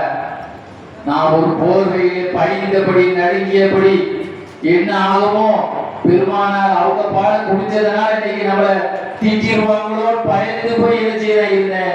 அஸ்ஸலாமு அலைக்கும் ரசூலுல்லாஹ் வந்தாங்க, சலாம் சொன்னாங்க. வந்துட்டு பாத்திரத்தை திறந்து பார்த்தாங்க, பால் இல்லை. உடனே ஒண்ணுமே சொல்லல, யா அல்லாஹ் நீ எனக்கு உணவளிப்பாயாக என்று சொன்னார். அவங்க கையை தூக்குறவங்க எனக்கு பக்குன்னு இருந்துச்சு. கையை தூக்குறாங்களே, எவன் பாலை எவன் குடிச்சானோ அவன் நாசமா போட்டுன்னா தூக்கக்கூடிய நபியாக ரஹமத்துல் ஆலமீன் அவங்க தான் பட்ட கடந்து அடுத்தவங்களுக்கு பட்ட கொடுக்க இது பசியாக்குற நபிலாங்க சொல்லக்கூடிய இது எவ்வளவு பெரிய முஸ்லீம் ஷரீஃப்ல ஒரு ஹதீஸ் வருது. ரசூலுல்லாஹ்வுக்கு பக்கத்து வீட்டுல ஒரு ஈரான் நாட்டுக்காரர் குடியிருந்தார். ரசூலுல்லாஹ்வுக்கு பக்கத்து வீட்டுல யார் குடியிருந்தாரு? ஒரு ஈரான் நாட்டுக்காரர் குடியிருந்தார். அவர் ஒரு பெரிய சமையல் மாஸ்டர். அவர் சமையல் மாஸ்டர் தான் இன்னைக்கு கேட்டரிங் சர்வீஸ் எத்தனையோ ஐட்டங்கள் போறாங்கல்ல, மந்தி பிரியாணிங்கிறாங்க, என்னெல்லாமோ சுத்த வெளிநாட்டில் உள்ள அவ்வளவு சாமான் விளம்பரத்தையும் பண்றாங்களாங்க. இன்னைக்கு யாரு மாஸ்டர்கள் பண்றாங்களா இல்லையா? விதவிதமா சமைப்பாங்களா இல்லையா? வெளிநாட்டில் உள்ள அரபியன் ஃபுட் அத்தனை பண்றாங்களா இல்லையா? இன்னைக்கு சீப்பா பெஸ்டா பண்றாங்களா இல்லையாங்க? அதே மாதிரி அவருக்கு ஒரு நாள் ஸ்பெஷல் சாப்பாடு ஒன்று ஆக்குனார். பக்கத்து வீட்டில் ரசூலுல்லாஹ் இருந்ததுனால நீங்க வீட்டில் வந்து சாப்பிடுறது ஒரு ஸ்பெஷல் சாப்பாடு ஒன்று போட்டிருக்கிறேன். ஒரு ரசூலுல்லாஹ் சொன்னாங்க, என் பொஞ்சாடி ஆயிஷாவே நான் கூப்பிட்டு வந்தாருன்னு சொன்னாங்க. இல்ல ஒரு ஆள் மட்டும் தான் வேணும், நான் வரலன்ட்டேன். 2வது கூப்பிட்டாரு, என் மனைவி கூப்பிட்டு வந்தான்னு கேட்டான். இல்ல உங்களுக்கு மட்டும்தான், அப்ப நான் வரலன்ட்டான். இப்படி ஒரு 3 தடவை நடந்தது. இப்ப நான் கேட்கிறேன், ஒரு ஆள் பக்கத்து வீட்டுல ஒரு ஃபங்க்ஷன் வைக்கிறாரு, நம்மளை சாப்பிட கூப்பிடுறாரு, என்ன பொஞ்சாதி கூப்பிட்டு வந்தாருன்னா அது நாகரிகமா இருக்குமா? இருக்காது. ரசூலுல்லாஹ்வுக்கு நம்ம ஒன்றும் நாகரிகத்தை சொல்லிக் கொடுக்க வேண்டிய தேவையில்லை. பெருமானாரை விட உலகத்திலே நாகரிகமா நடந்தால் யாருமே கிடையாதுங்க. அந்த ஹதீஸுக்கு விளக்கம் எழுதுறாங்க நவீமா. ரசூலுல்லாஹ் ஏன் அதை சொன்னாங்கன்னா, ஆயிஷா 3 நாள் பட்ட கிடந்தான் முடியல. தம் பொஞ்சாதியை பட்டம் போட்டு பக்கத்து வீட்டுல போய் பிரியாணி சாப்பிட ரசூலுல்லாஹ்வுக்கு பிரியமில்லை. அதே சமயத்துல என் மனைவி கஷ்டப்படுதுன்னு சொன்னா அது யாசம் கேட்ட மாதிரிலாம் ஆகிடும். இந்த மனைவியை பட்டம் போட்டுட்டு அடுத்த போய் ஸ்பெஷல் இருந்து சாப்பிடணும்னு ரசூலுல்லாஹ் விருப்பலங்க. பிரியாணி சொல்ல முடியாது, நம்மள பிரியாணி போறோம், பிரியாணி ஒரு ஸ்பெஷல் சாப்பாடு. தன் மனைவியை பட்டை போட்டுட்டு தான் அடுத்த வீட்டுல போய் அடுத்த வீட்டுக்காரன் பட்டையா இருக்கும் போது வயிறு நிரம்பி தின்பவன் அவன் உண்மையான கோவில் கிடையாது என்று சொன்ன நபி தன்னுடைய மனைவியை பட்டம் போட்டு அடுத்துள்ள போய் வயிறு சாப்பிடுவாங்களாங்க. அப்படிப்பட்ட ஒரு இரக்கம் உள்ள நபி. அத பாருங்க, இந்த அளவுக்கு அந்த எல்லாம் எனக்கு சாப்பாடு குரு மிகுதாத நிலையிலான ஒரு கேட்கிறாங்க. ஆனா ரசூலுல்லா எனக்கு சாப்பாடு தரவங்களுக்கு சாப்பாடு குருன்னு துவா செய்த உடனே சொல்லுவாங்க, உடனே என்ன செய்ய போதை எடுத்து போட்டேன், கத்தியை தூக்குனேன், அந்த 3 ஆடுல கொழுத்த ஆடு எதுன்னு பார்த்து ரசூலுல்லாவுக்கு அறுத்து நம்ம கொடுத்துட வேண்டியதான். நம்ம துவா நம்ம கிடைச்சிருமா இல்லையா? சாப்பாடு கொடுத்தா எனக்கு யார் சாப்பாடு தரணும் அவங்களுக்கு இனி சாப்பாடு கொடுன்னு ரசூலுல்லா துவா செய்தாங்க. ரசூலுல்லாவுக்கு நம்ம ஆடை அறுக்கணுக்கு கொழுத்த ஆடை பார்க்க போறேன். 3 ஆட்டினுடைய மடுவிலையும் பால் கசியுங்க. நாங்க கறந்த பிறகு திரும்ப அது கசியும். அல்லாஹ் இது பாருங்க, உடனே ஓடி போய் ரசூலுல்லாவுடைய மனைவிமார்கள் வீட்டை போய் ஒரு பெரிய மாவு குழந்தைய பெரிய பாத்திரத்தை கொண்டு வந்து அதுல பால் கறந்தேன். கறந்த மாடு திரும்ப கறக்குதுங்க. ஒரு தடவை தானே ஒரு மாடு காலையில கறக்கும். காலையில கறந்த திரும்ப 8 மணி ஒரு தடவை 10 மணி ஒரு தடவை கறக்கும். அதுக்கு அப்படியே கறக்குமா? காலை விட்டா மாலையில கறக்குமா? அப்போ திரும்ப கறக்குதுன்னா அல்ல கறக்க வச்சுன்னா அது சூழ்நிலை ஆக வேண்டிய அது துவா கேட்டதுனால எல்லாம் எனக்கு சாப்பாடு கொடுக்கணும் உடனே பாலை சுரக்க வச்சுட்டாங்க. இது யாருக்குமே தெரியாது. நான் உடனே அந்த கறந்து கொண்டு வந்து நான் எடுத்து குடிச்சேன். நீங்க குடிச்சிட்டீங்களா? குடிச்சிட்டேன். நீங்க குடிங்க. இந்த சூழலா குடிச்சான். நீங்க குடிச்சீங்களா? திரும்ப குடிங்க நாயகமே. நல்ல வயிறு நிரப்பிட்டாங்க. எனக்கு ரசூலுல்லாஹ்வுடைய துஆ கிடைச்சிச்சுன்னு தெரிஞ்ச உடனே எனக்கு சிரிப்பு வந்துட்டு. இந்த பாலினுடைய ரகசியம் எனக்கு தெரியுமா இல்லையா? பட்டு கீழே உடுத்து சிரிச்சதுல என்னுடைய வேட்டியா வந்துச்சு. குஷியில கிடந்துட்டே விடுவாங்கல்லங்க. உடைய ரசூலுல்லாஹ் ட்ரெஸ்ஸை கூடப்பா வேட்டியை நான் வந்துட்டு முதல்ல சிரிப்புல முதல் வேட்டியை கூடப்பான்னா என்ன சிரிக்கிறேன்னு கேட்டார். நாயகமே உங்க பாலை எடுத்து குடிச்சிட்டேன்.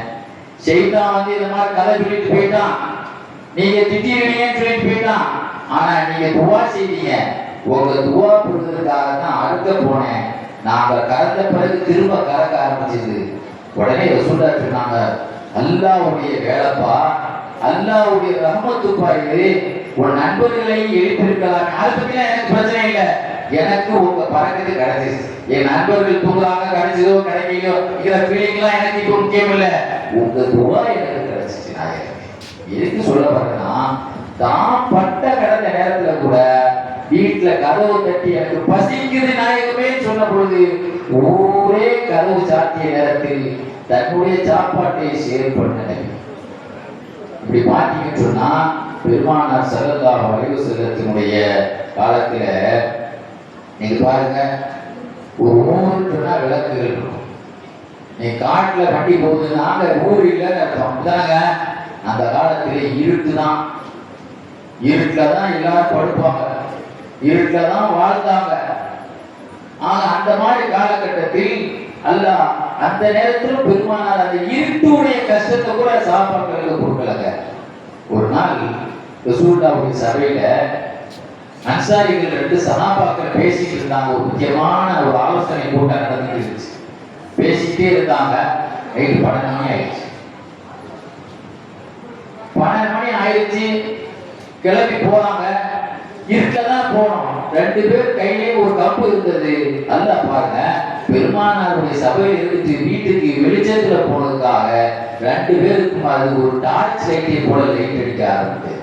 2 பேரும் சேர்ந்து 2 வீட்டுக்கு பிரியும் பொழுது 2 பேருடைய வீட்டுக்கு தனித்தனியா ஒன்னா போகும்போது ஒரு வச்சு லைட் அடிச்சது. ஒரு ஏரியா வந்தா நான் போறேன் தனியா பிரிவாங்கல்ல, அவர் பிரியும் போது அவருக்கு தனியா அடிச்சது, இவர் பிரியும். உலகத்திலேயே கம்பு மூசா அலைஹிஸ்ஸலாம் போட்ட கம்பு பாம்பா மாறின வரலாறு அல்ல குர்ஆன்ல சொல்லி காட்டுறான். பெருமானார் ஸல்லல்லாஹு அலைஹி வஸல்லம் அவர்களோடு பேச்சுவார்த்தை நடத்தி இருட்டுல போக கூடாது, அதுல வேற விசச்சந்துகள் பாம்பு இதெல்லாம் பிடிச்சிட்டா கொண்டுட்டாங்க. பாம்புகள் போட்டியம்ல போற பாதை அந்த சஹாபாக்களுக்கு அந்த வெளிச்சத்தினுடைய பொழுது இருளின் கஷ்டத்தை தீர்த்தனர். ரசூலுல்லாஹ்வுடைய சபையில அபூஸ் ரலியல்லாஹு அன்ஹு ரசூலுல்லாஹ்வோட 5 பேர் ஜமாத்துல கரெக்டா கலந்துட்டு வேறொரு குடும்பத்துல போய் அவங்க ஜமாத்துல போவோம். அந்த ஏரியா பொம்மி இருக்கு, கடுமையான இருட்டு மட்டும் இல்ல, இவங்களுக்கு கொஞ்சம் கண் பார்வை கொஞ்சம் மங்களாகும். சாதாரணமா கண்ணாடி போற எனக்கே திடீர்னு தடுமா இருக்கு.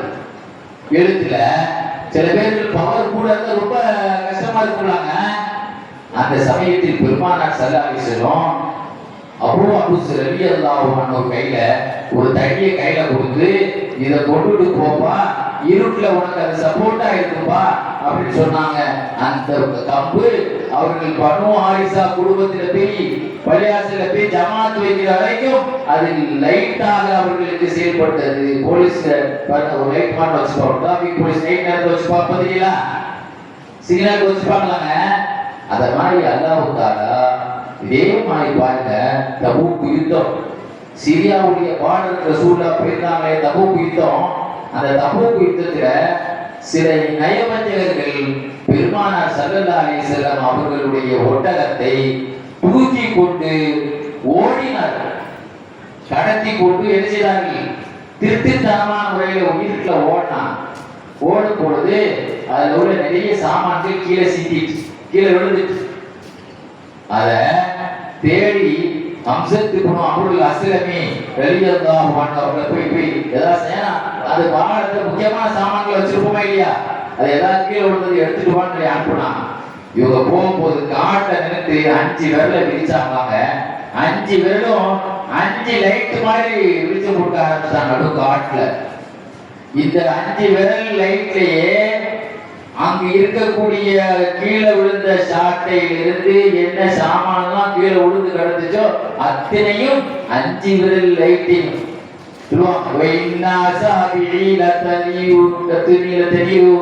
அந்த 5 விரல்களினுடைய விரலும் வெளிச்சம் கொடுக்க ஆரம்பித்தது. எந்த அளவுனா இவங்களுடைய வெளிச்சத்தை பார்த்து அங்கு இருந்த சஹாபாக்கள் தங்களுடைய ஒட்டகைகள் எங்க படுத்து கிடக்குங்கிறத கண்டுபிடிச்சு அதை போய் எடுத்துட்டு வந்தாங்களாம். அல்ல எவ்வளவு பெரிய அந்த இருட்டினுடைய வெளிச்சத்தை அல்ல கொடுத்த இருட்டின் கஷ்டத்தை நீக்கிறாங்க பாருங்க. இப்படி பார்த்தீங்கன்னு சொன்னா பெருமானாருடைய வரலாறுல நிறைய விஷயங்கள் இன்னைக்கு உள்ள படிப்பு நேரத்துல டியூஷன் அனுப்பி சில பிள்ளைகளை பைத்தியமாவே ஆக்கிறாங்க. சிலர் படி முதல்ல நாம முக்கியமான விஷயம் சொல்லிக்கிறேன், அங்க மட்டுமே போனா நம்முடைய படிப்பு பயனுள்ளதா இருக்காது. ஒரு மணி நேரமாவது குர்ஆனுடைய தொடர்புல நம்ம இருக்கணும். 1 மணி நேரமாவது குர்ஆனுடைய தொடர்புல இருக்கணுங்க. ஷாஃபி ரஹ்மத்துல்லாஹி சொல்வாங்க, அர்பாஅத்துன் ரஸீதுல் அக்ல, 4 விஷயங்கள் உங்களுக்கு அறிவை அதிகப்படுத்தும், மூளையை ஃப்ரெஷ் ஆகும். ஒண்ணு, எப்பொழுதும் மிஸ்வாக், பல்லு சுத்தமா இருக்கும். படுத்து எண்ணிட்டு பெட் காப்பின்னு பல்லு சுத்தம் இல்லாம குடிக்க கூடாது. முதல்ல அது பேர் பெட் காப்பியா, பல்லு தேய்க்காம குடிச்சா பெட் காப்பி. அதுக்கு பேரு எவ்வளவு பாய்சன் அது இருக்கு, வெறும் சுத்தம் இல்லாம. ஆக பல்லு துறக்கும்போது சொல்வார்கள் தேவையில்லாத விஷயத்தை விடுறது. நீங்க பாருங்க, எல்லா பிள்ளைகையும் செல்லு, இது தேவையான விஷயம். அது நைட்டு 12 மணிக்கு படுக்கலாம், திடீர்னு 2 மணிக்கு முடிச்சு ஓடிட்டு இருக்கான். அப்ப தேவையில்லாத விஷயத்தை விடுறது. 3வது கிராத்துல் குர்ஆன் ஓதுவது. 4வது நல்லோர்களோடு அவர்களை தொடர்பு ஏற்படுத்துவது, அதுதான் மதரசா. அறிஞர்களோடு தொடர்பு ஏற்படுத்துவது, அதுதான் மதரசா. பள்ளிவாசலோடு தொடர்பு ஏற்படுத்துவது, அன்னைக்கு தான் பள்ளிவாசல் அந்த காலத்துல மதரசாவே இருக்குது. அப்படி மதரசாவுக்கு போய் இல்லையாங்க. ஆக குர்ஆனுடைய தொடர்பு, நான் ஆரம்பத்திலேயே சொன்னேன், மனன கஷ்டம். இன்னைக்கு நமக்கு ஞாபக சக்தி இருந்தாங்க. ஸ்கூல் ஃபர்ஸ்ட் வரலாம் சரிதான். இன்னைக்கு சில பிள்ளைங்க இன்னைக்கு கூட நான் வாக்கிங் போகும்போது அந்த தூத்தானூர் அரசு பள்ளியில யாரெல்லாம் நல்ல மார்க் வாங்கினாங்க போட்டோவோடு போட்டுதான் இல்லையா. ஒரு 4-5 பிள்ளைகளுடைய போட்டா முஸ்லீம் பிள்ளையே போட்டுருக்கு, மற்ற நிறைய பேர் போட்டா போட்டுருக்கு. எல்லாம் கீழே கோயம்புத்தூர்ல போனா அங்கேயே பார்க்கலாம், மெட்ராஸ்ல போனா அங்கேயே பார்க்கலாம், என் புள்ள படிக்கிற இடத்துலயும் அங்கேயே பார்க்கலாம். எல்லா இடத்துலயும் இருக்கதான் செய்யும். பாருங்கள், நீங்களே தான் வந்தீங்க, இவங்கள தான் வந்தாங்க, நீங்க இவங்க சரித்திரம் படிச்சுட்டாங்க, நீங்க காணா போயிட்டீங்க, அப்படிதான் அர்த்தம் இருக்கு. இந்த ஞாபக சக்தி எப்படி வேணும், அதுக்கு ஒரு ஆப்ஷன் இருக்கு. என்னது, அலிரலியல்லாஹு சொல்லுவாங்க, ஒரு நாள் ரசூலுல்லாஹ் வந்து சொன்னாங்க, யார சொல்லலாம், சஹாபாக்களுடைய வரலாறுல துஆக்கள் அப்படின்னு ஒரு தலைப்புல எக்கச்சக்கமான விஷயங்கள் வரும். கடைசியா முடிகிற விஷயம் இதான். அந்த தலைப்புல கடைசியாக சொல்ற விஷயம் நான் சொல்றேன் இல்லையா, அந்த துவாவிலேயே இதான் கடைசியா எழுதிப்பார். அந்த கிதாபுடைய ஆசிரியர் ஹயாத்து சஹாபாத் கிதாபுல சூழ்நாட்டை வந்து சொல்றாங்க. ஆயிஷா இப்ப அப்பாஸ் ரலியல்லாஹு சொல்லுவாங்க, அடிக்கடி எல்லாம் ஒரு சூழ்நாட்டை வந்து சொன்னாங்க, நாயகமே எனக்கு குர்ஆன் மனப்பாடம் பண்ணா ஒரு 4 ஆயத்துக்கு மேல மனப்பாடம் பண்ண முடியல. அதுவும் அந்த 4 ஆயத்துக்கு திரும்ப சொல்லி பார்க்கறதுக்குள்ள மறந்து போயிடுது. ஒரு நாளைக்கு என்ன சொல்றாங்க, ஒரு நாளைக்கு வெறும் 4 ஆயத்து தான். அதை மனப்பாடம் பண்றது திரும்ப நம்ம ஓடி பார்ப்போமா இல்லையா, அதுக்குள்ள மறந்து போயிருது. அதே மாதிரி ஒரு ஹதீஸ், நீங்க சொல்லக்கூடிய ஒரு ஹதீஸ யாருக்காவது ஒரு ஆள்கிட்ட சொல்றதுக்குள்ள அத்தனை வார்த்தையும் மறந்து போயிருது. சொல்ல நீங்க ஒரு செய்தி சொன்னாங்க, என்ன சொன்னாங்க, மறந்து போச்சு அப்படின்னு மறந்து போயிருக்கு. மறந்து போயிருக்கு, ஏதோ சொன்னாங்க மறந்து போச்சு. இந்த மாதிரி எனக்கு கடுமையான ஒரு மறதி நோய் இருந்தது. அப்புறம் சூழ்நாட்டை சொன்ன உடனே சூழ்நாட்டு செய்தாங்க அற்புதமான ஒரு தீர்வு சொன்னான். புரிஞ்சுக்கங்க, எல்லாரும் புரிஞ்சுக்கங்க. முக்கியமான விஷயம் என்ன சொன்னாங்க தெரியுமா,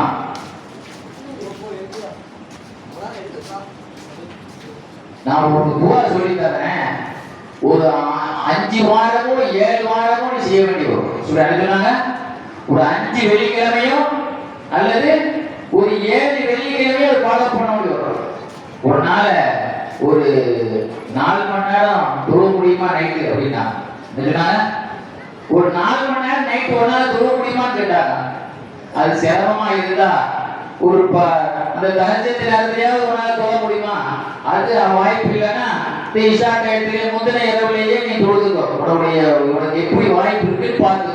ஆக வெள்ளிக்கிழமை ராத்திரி சொன்னாங்க, வெள்ளிக்கிழமை ராத்திரி அது நீ முந்திய இரவா இருந்தா உனக்கு ஆரோக்கியமா இருக்குது, தாராளமா தொழ முடியும்னா ஒரு 4 மணி நேரம் எடுத்துக்கோ, அல்லது பாதி இரவு எடுத்துக்கோ, அல்லது 3ல ஒரு பகுதி எடுத்துக்கோ, அல்லது கடைசி இரவோ முந்திய இரவோ எடுத்துக்கோ. உன்னுடைய உடலை பொறுத்து, நீ முடிக்கிறத பொறுத்து 4 ரகாயத்து தொழும் சொல்லி சொன்னாங்க. என்னுடைய சகோதரர் யாக்கூப் அலைஹிஸ்ஸலாம் தன்னுடைய பிள்ளைகள் யூசுப் அலைஹிஸ்ஸலாத்துக்கு கொலை முயற்சி செய்ததை ஒத்துக்கொண்டு, பாப்பா நாங்க தப்பு பண்ணிட்டோம், எங்க பாவத்தை மன்னிக்க துஆ செய்யுங்க சொன்ன உடனே, நான் வெள்ளிக்கிழமை ராத்திரி தான் உங்களுக்கு வெயிட் பண்ணது தான் நான் பிந்தி நான் உங்களுக்கு கேட்பேன்னு சொன்னாங்களே, அது வெள்ளிக்கிழமை ராத்திரியே தான் சொன்னாங்கிறத ரசூலுல்லாஹி அது கனெக்ஷன் பண்ணி காட்டுறாங்க. இந்த வெள்ளிக்கிழமை நான் சொல்றேன் இல்லையே, இந்த வெள்ளிக்கிழமையே தான் அவங்க சொன்னாங்க. அந்த வெள்ளிக்கிழமை அந்த 4 ரகாயத்துல முதல் ரகாயத்து ஃபாத்திஹா ஓதணும், அதுக்கு யாசீன் ஓதணும். 2ஆம் ரகாயத்துல ஃபாத்திஹா ஓதணும், அதுக்கப்புறம் என்ன செய்யணும், சூரத்துல் துஹான் ஓதணும். இன்னொரு ரகாயத்துல ஃபாத்திஹா அப்புறம் அலிஃப் சஜிதா, இன்னொரு ரகாயத்துல ஃபாத்திஹா பிறகு தபாரக் அல்லதி சூரா. முதல்ல இது 4 மனப்பாடமா இருக்க முதல்ல விளங்கிக்கணும். முதல்ல அதுதான் முக்கியம். எல்லாத்தையும் தமிழாக்கிடலாம், துவாவை தமிழாக்கிக்கலாம், யாரையும் தமிழாக்க. முதல்ல மதரசாவுக்கு போனா தான் எல்லாமே சரியாகும். குர்ஆனை எடுத்தால்தான் எல்லாத்துக்குமே அதுல தீர்வு அதுதான் இருக்கு. தொழுதுட்டு அத்தஹியாத்துல இருக்கும் பொழுது அத்தஹியாத்துடைய துவா, அதுக்கு பிறகு எல்லா நபிமார்கள் மேல ஒரு துவா, என் மீது ஸலவாத், எல்லா நபிமார்கள் மீது ஸலவாத், எல்லா மூமின்களுடைய பாவ மன்னிப்புக்காக துவா செய்துட்டு நான் ஒரு துவா சொல்லி தரேன். ஒரு 8 வரியில இருக்கு. அல்லாஹும் அர்ஹம்னீன்னு ஆரம்பிக்கும். ஆரம்பத்துல கடைசியில லா ஹவுல வலா குவத்த இல்லா பில்லாஹ்னு முடிக்கும். ஒரு 8 வரி வருதுங்க. அது துவாவை நான் நோட் பண்ணல, அந்த செய்தியை நான் பார்த்தேன். அந்த துவாவை நீ ஒரு 5-7 வாரங்கள் இப்படியே செய்துட்டு வா. இந்த துவாவை கேட்டது அல்லாஹ் உனக்கு பாக்கியத்தை தந்துருவான், இந்த உணவுட்டு இந்த மருதி நோய் போயிருன்னு சொன்னான். சொல்லி ஒரு 5-4 வாரம் தான் ஆயிருக்கும். சொல்லுவாங்க இப்னு அப்பாஸ் ரலியல்லாஹு ஆயிஷா நாயி வருவாரு. அந்த சபையில திடீர்னு என்ன செய்யறாங்க, நாங்க இருக்கும்போது அடிரலியல்லாஹு வந்தாங்க. வந்து யா ரசூலல்லாஹ், அல்லாஹ் தஆலா பெரிய பாக்கியத்தை தந்துட்டானே, ஒரு நாளைக்கு 4 வசனம் கூட என்னால ஞாபகப்படுத்த முடியாமல் மறந்து கொண்டேனா, ஒரு நாளைக்கு 40 வசனங்களை மனப்பாடம் செய்கிறேன். ஒரு நாளைக்கு 40 வசனங்கள். ஒரு ஹதீஸ நீங்க சொன்னீங்கன்னா அடுத்து சொல்ல மறந்துடுவேன். ஆனா இனிமே அதுக்கு இந்த துவாவுக்கு பிறகு என்னுடைய நண்பர்கள்ட்ட ஒரு எழுத்த கூட மிஸ் ஆகாம நான் நான் சொல்லக்கூடிய ஆட்கள் எல்லாம் எனக்கு தந்துட்டான்னு சொன்னான். எவ்வளவு பெரிய விஷயம் பாரு. சில பேர் இருக்காங்க அவங்களால முடியாது. அபூரையான ரெடியெல்லாம் இருக்காங்களே சொன்னாங்க, யாரும் சொல்லலாம் நான் குர்ஆனை மனப்பாடம் பண்ண எல்லாம் மறந்து போச்சு. சில விஷயங்களை மனப்பாடம் பண்ணது எனக்கு மறந்து ரொம்ப கஷ்டமா இருக்கு. சொல்லாது நான் கஷ்டப்படக்கூடிய விஷயத்தை நீ 2வது முயற்சி எடுக்காதேன்னு சொன்னாங்க. உனக்கு ஒவ்வொரு ஆட்களுக்கும் ஒவ்வொரு தீர்வு சொன்னீங்கன்னா, சில பேர்களுடைய வயசானவங்களுக்கு வயசான தோதுவாக சில பேர் சொல்லுவாங்க, சில பேருக்கு நல்ல ஃப்ரெஷ் மூளையா இருக்கும்.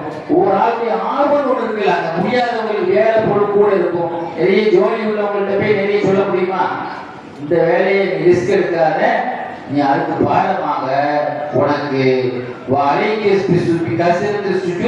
நிறைய சுஜூது செய், அல்ல உனக்கு அந்த நன்மை அதுல தந்துருவான், குர்ஆனுடைய நன்மை இதுல தந்துருவான்னு சொல்லி அபூரையானாவுக்கு நீ உனக்கு மறந்து போகுதுன்னு சொல்லி நீ கஷ்டப்பட்டுக்கிட்டே நேரத்தை வேஸ்ட் பண்ணாதப்பா, நிறைய நஃபீல துறக்கும். அதனாலதான் சிரியாவிலே அஸ்கலானிலே ஊரிலே வாழ்ந்தவர்கள் யார் எப்ப பார்த்தாலும் தொழுகையிலே இருப்பாங்க. சுல்லாவுடைய துவால இன்னொரு கிராமவாசிகளை சூழ்நாட்டு சொன்னாரு, யார சூழலாம் எனக்கு குர்ஆன் முழுவதும் அந்த ஓதுன நன்மை கிடைச்சாரு. குர்ஆன மனப்பாடமான எனக்கு மறந்தாது போது அபூதாவுது ஹதீஸே வருது. ஹதீஸ் குர்ஆனுடைய சிறப்பு எனக்கு கிடைச்சிடணும். ஒன்னே ஒண்ணு கண்ணே கண்ட மாதிரி. ஆனா எனக்கு எவ்வளவு ரிஸ்க் எடுக்க முடியல, ரொம்ப சிரமமா இருக்கிறதுனால சொல்றேன். குர்ஆனுடைய அப்படியே 100% நன்மை கிடைக்கிற மாதிரி ஒன்று சொல்லியிருக்கேன். சொல்லாரு நான் ரப்பிய குஃபிர்லி வர்ஹம்னி வஜ்புர்னி வர்ஃபஅனி வர்ஸுக்னி வஹ்தினி வஆஃபினி. நீங்க இடையிறுத்தத்துல ஓதமா இல்லையா? தொழுகையில அல்லாஹ் அக்பர் உட்கார்ந்து நாங்க இடையிறுத்தத்துல ஓதமா எனக்கு அதெல்லாம் ஓதலாம். அந்த மனிதர் போகும்போது சொன்னாங்களாம், இவ்வளவு பாக்கியத்தை இவர் தூக்கிட்டு போறாருன்னு சொன்னாங்க. என்ன சொன்னாங்களா? இவ்வளவு பாக்கியத்தை தூக்கிட்டு போறாரு. ஆக ஒரு இப்படி பார்க்கிற பொழுது ஞாபக சக்தி, ஆக மனன சக்தியினுடைய கஷ்டத்தை தீர்த்தன. நீங்க பாருங்க, உலகத்துல பிறப்பு என்றால் இறப்பு எல்லாத்தையும் இருக்கத்தான் செய்யும். ஆனா அந்த இறப்பு லேசாக இருக்கணும் அப்படிங்கிறது தான் அசர் தொழுகையில எல்லா ஜாலிமதவுடைய பழையாசலையும் சக்கராத்துல் மௌத் அல்லாஹ் ஹபீன் அலைனா சக்கராத்துல் மௌத் அல்லாஹ் ஹபீன் அலைனா சக்கராத்துல் மௌத் போறாங்களாங்க. ஜாலிமதவுடைய பழைய போறாங்க, யாரா சக்கராத்துல் மௌத் கொடுக்கும், லேசான மௌத் லேசாகி கொடுக்கும். பெரிய வயசான ஆட்கள் சொல்லுவாங்க, ஈமான் சலாமத்துக்கு துஆ செய்யுங்க அப்படி சொல்லுவாங்க இல்லையா? எந்த கஷ்டம் இல்லாம யாருக்கும் பாரம் இல்லாம மரணத்தை லேசாக்கணும். சூழ்நிலை ஆரம்ப காலத்துல யாராவது சீரியஸா இருக்காங்கன்னா உடனே ஓடி வந்து போடுறோம், அங்க ஓடிடுவாங்க. அந்த சூழ்நிலை போய் அங்க போய் தலைமாட்டில போய் உட்காந்துருவாங்க. இன்னைக்கு ஒரு ஆள் சோற்றுல சீரியஸான சொந்தக்காரன் போவான், ஊர்ல உள்ள அவ்வளவு பேர் ரசூலுல்லாஹ் கொடுத்துறாங்க. எவ்வளவு கஷ்டம் ரசூலுல்லாஹ் இருக்குது. இன்னைக்கு ஒரு ஊர்ல பாத்தீங்கன்னா இந்த மோல்லால ஒரு ஜனாசா வந்திருக்கும், அந்த மோல்லால ஒரு ஜனாசா வந்திருக்கும், இப்படி ஒரு நாளைக்கு ஒரு இடத்துட்டே இருக்காங்க. யாரெல்லாம் சோகரியா சீரியஸா உடனே அங்க போய் உட்காந்து களிமா சொல்லி கொடுத்து போய் உட்காந்துருவாங்க. அப்புறம் அவங்க எப்போ போவா, எவ்வளவு நேரம் ஆகுதோ, நைட் ஆகுதா, அது வரைக்கும் அவருடைய தலைப்பக்கத்துல உட்கார்ந்து எவ்வளவு கஷ்டம். அது சொந்தக்காரங்க ஆஸ்பத்திரி இருந்தாலே சிட்டு முறையில தான் உட்கார்றாங்க, அப்படிதான் உட்கார்றாங்க. அதுக்கு பிறகு ரசூலுல்லாஹ் ஒஃபாத் ஆயிட்டார், 2வது ஜனாசா தொழுகை வேற, அது அடக்க வேற, அது அடக்கி முடிச்சிட்டு அங்கேயே உட்கார்ந்து எல்லாம் முடிச்சுட்டா ரசூலுல்லாஹ் வருவாங்க. இப்படி ஒவ்வொருத்தருக்கும் ரசூலுல்லாஹ் கஷ்டப்படுறாங்க. உடம்பு வேற பலகீனமான பிறகு சஹாபாக்களா பார்த்தாங்க, நாயகமே நீங்க வர வேண்டாம். அதனால அதுக்கு பிறகு ரசூல் ஒஃபாத் ஆன பிறகு தொழுகை மட்டுமே ரசூலுல்லாஹ் அழைக்கப்பட்டார். அதுக்கு பிறகு ரசூலுல்லாஹ்வுடைய உடம்பு டயர்டான உடனே, நாயகமே நீங்க தொழுகை வர வேண்டாம், ஜனாசாவே உங்க வீட்டு வாசலுக்கே கொண்டு வந்துடும், வீட்டில இருந்து வந்தே தொழுது போயிருக்கு. அதனாலதான் ஆயிஷா நாயகி வீட்டு பக்கத்துல தான் அந்த ஜனாசா வைக்க இடமே இருக்கலாம். ஒவ்வொருத்தருக்கும் நல்ல மரணம் இருக்கணும், ஒவ்வொருத்தரையும் சொர்க்கவாசியாக மரணிக்க வைக்கணும் என்பதில் பெருமானாருக்கு இருந்த ஆபத்து எவ்வளவு பெரிய விஷயம் பாருங்க. பள்ளிவாசல் ரசூலுல்லாஹ்வுடைய பள்ளிவாசல ஒரு கருப்பு நிறத்தை சார்ந்த ஒரு ஆப்பிரிக்கர் பள்ளிவாசல கூட்டிட்டு இருந்தார். ஒரு நாள் அவர் இறந்து போயிட்டார். ரசூலுல்லாஹ் ஒஃபாத்தான பிறகுதான் அவர் இறந்திருக்கிறார். நைட்டே கொண்டு போய் அடங்கிட்டாங்க. அவர் காலை வரைக்கும் பொறுக்கல. சல்லல்லாஹு காலையில ஒரு ஜனாசா அடக்கப்பட்டிருக்கிறத பார்த்தாங்க. யாரு எனக்கே தெரியாத ஒரு ஜனாசா அடங்கியிருக்கு. யார் சொல்ல அந்த பள்ளிவாசல தூங்கிட்டு இருந்தார்ல அந்த கருப்பு, அவரா? ஏன் என்னையே எழுப்பல? நீங்க தூங்கிட்டு இருக்கீங்களே, அப்படிலாம் செய்யாதீங்க, ஒரு காலம் செய்யாதீங்க. அப்படியா நேற்று இறந்தாரா அப்படின்னு கேட்டு கலந்துடலாங்க. ஏன் எழுப்பல?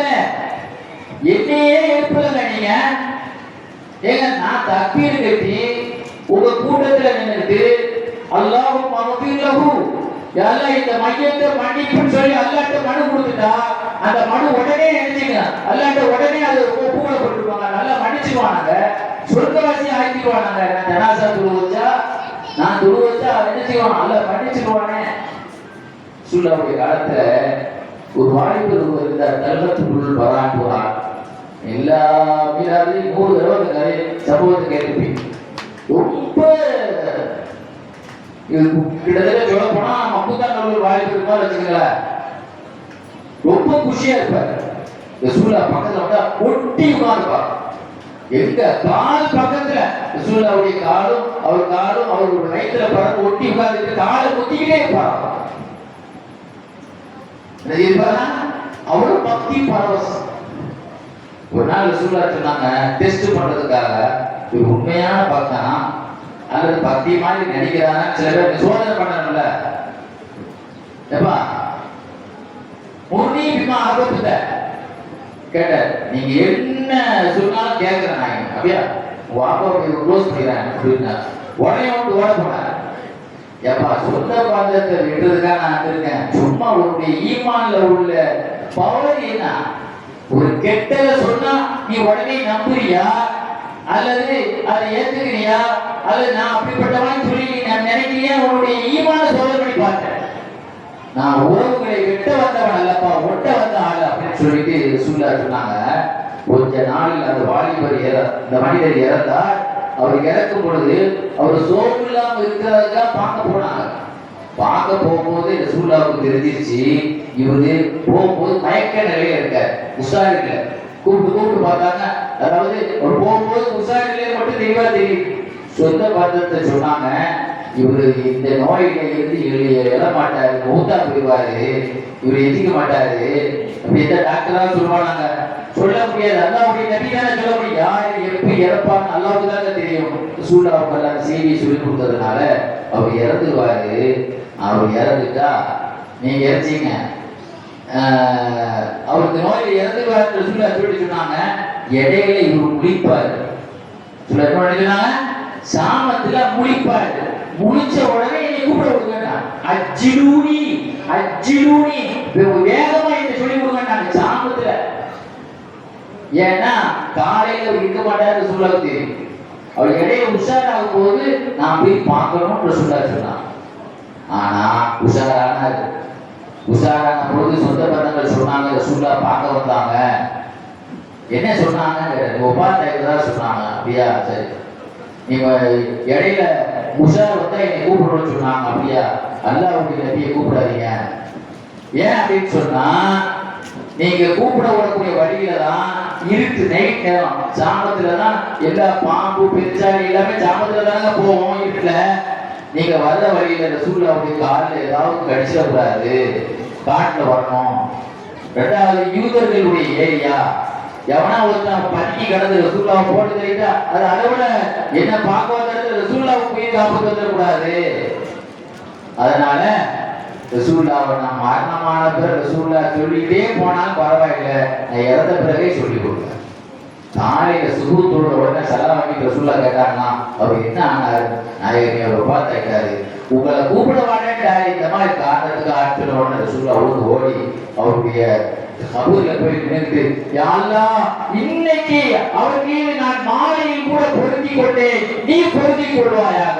அல்லாஹும்ம இந்தியா, அதாவது யா அல்லாஹ் அல்லாஹும்ம இல்க தல்ஹா அந்த தலாக்குயிலே உஹயலாக்குயிலே. யா அல்லாஹ் அவர் தல்காவை நீ பொருத்திக்கொள், நீ சத்திக்க வேண்டும், அவரை பார்த்து நீ சிரிக்கணும், அவர் ஒன்ன பார்த்து சிரிக்கணும். சிரிப்புட என்ன அர்த்தம்? சிரிக்கிற அர்த்தம் இல்லை, நீ பொருத்தி கொள்ள வேண்டும். சிரிப்புங்கிறது திருப்தியினுடைய அடையாளம், அப்படிதானே?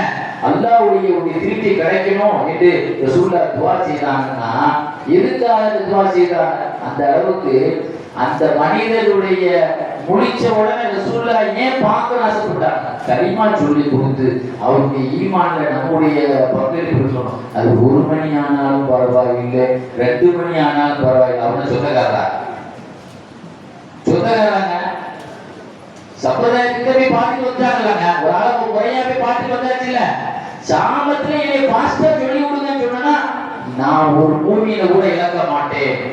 ஈமானோடு எல்லாருக்கும் ஈமானோடு நான் எல்லாருடைய கலிமா பிரிய வைப்பேன். ஏன்னா ரசூலுல்லாஹ் ஸல்லல்லாஹு அலைஹி வாயிலிருந்து வார்த்தைகளையே வர முடியாத ரொம்ப வீக்கா இருக்கிற நேரத்தில் ரசூலுல்லாஹ்வுடைய வாயிலிருந்து வந்த வார்த்தை என்ன தெரியுமா? தொழுகை அடிமைகள் பெண்கள், தொழுகைகள் அடிமைகள் பெண்கள். ரொம்ப ஜாக்கிரதையா இவங்க விஷயத்துல கை வைக்காதீங்க. அடிமைகள் விஷயத்துல நாய் மாதிரி அவர்களை ரொம்ப கேவலமா நடத்துறாங்களா இல்லையா, அவங்கள மனித தன்மையோடு நடத்துங்க. பொஜாரியா நடத்துங்க, அடிமைமா நடத்தாதீங்க என்ற வாக்கியத்தோடு அடிமைகளுடைய கஷ்டத்தை தான் தன்னுடைய ஆயிஷா வாயிலிருந்து வந்துச்சு. பாத்திமா பாத்திமான்னு அந்த வாயிலிருந்து வார்த்தை வந்துச்சு. என் பேர பிள்ளைங்க வார்த்தை வந்துச்சு. ஆக இந்த சமுதாயத்தில் இன்னொன்னு சொன்னாங்கன்னா 2 மார்க்கம் இந்த உலகத்தில் இருக்கக்கூடாது. ரசூலுல்லாஹ்வுடைய கடைசி வார்த்தை ஒரே மார்க்கம் இந்த உலகத்தில் ஒரே ஒரு மூமின் மாத்திரமே இருக்கணும், 2 மார்க்கம் இருக்கக்கூடாது என்று அந்த அளவுக்கு இந்த ஈமானை ஜொலிக்க வைத்த நபி. ஆக இன்னைக்கும் நம்மளோட தலைப்பு முடியல. 1.5 மணி நேரம் பேசி கூட எது முடியல. பெருமானார் ஸல்லல்லாஹு அலைஹி வஸல்லம் கனவு கஷ்டத்தை தீர்த்த நபி, மரண கஷ்டத்தை தீர்த்த நபி. ஒரு மனிதருடைய சக்கராத்தால ரசூலுல்லாஹ் பக்கத்துல இருந்துட்டு டைரக்டா வானவர் பார்த்து சொன்னாங்களாம், யா அய்யுஹல் மலக் இர்ஃபக் பி, யா அய்யுஹல் மலக் இர்ஃபக் பி. வானவரே இஸ்ராயீலே கொஞ்சம் மென்மையாக வாங்க. என்னன்னா ஆர்டர் போட முடியுமா? இஸ்ராயலுக்கு போட முடியுமாங்க? எவ்வளவு பெரிய வில் பவர் அல்ல ரசூலுல்லாஹ் கொடுத்தாங்க. இருபக்கு பெரிய மென்மையாக வாங்குங்க.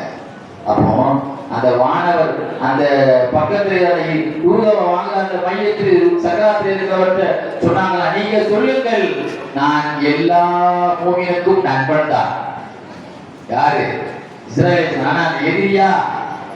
நான் சொல்லுங்க ரசூலுல்லாஹ்ட்ட, நான் எல்லா மூமினுக்கும் மென்மையா நடக்கக்கூடிய நண்பன் தானா என்று சொல்லுங்கள் என்று இஸ்ராயல் சொல்லி கொடுத்தாங்க.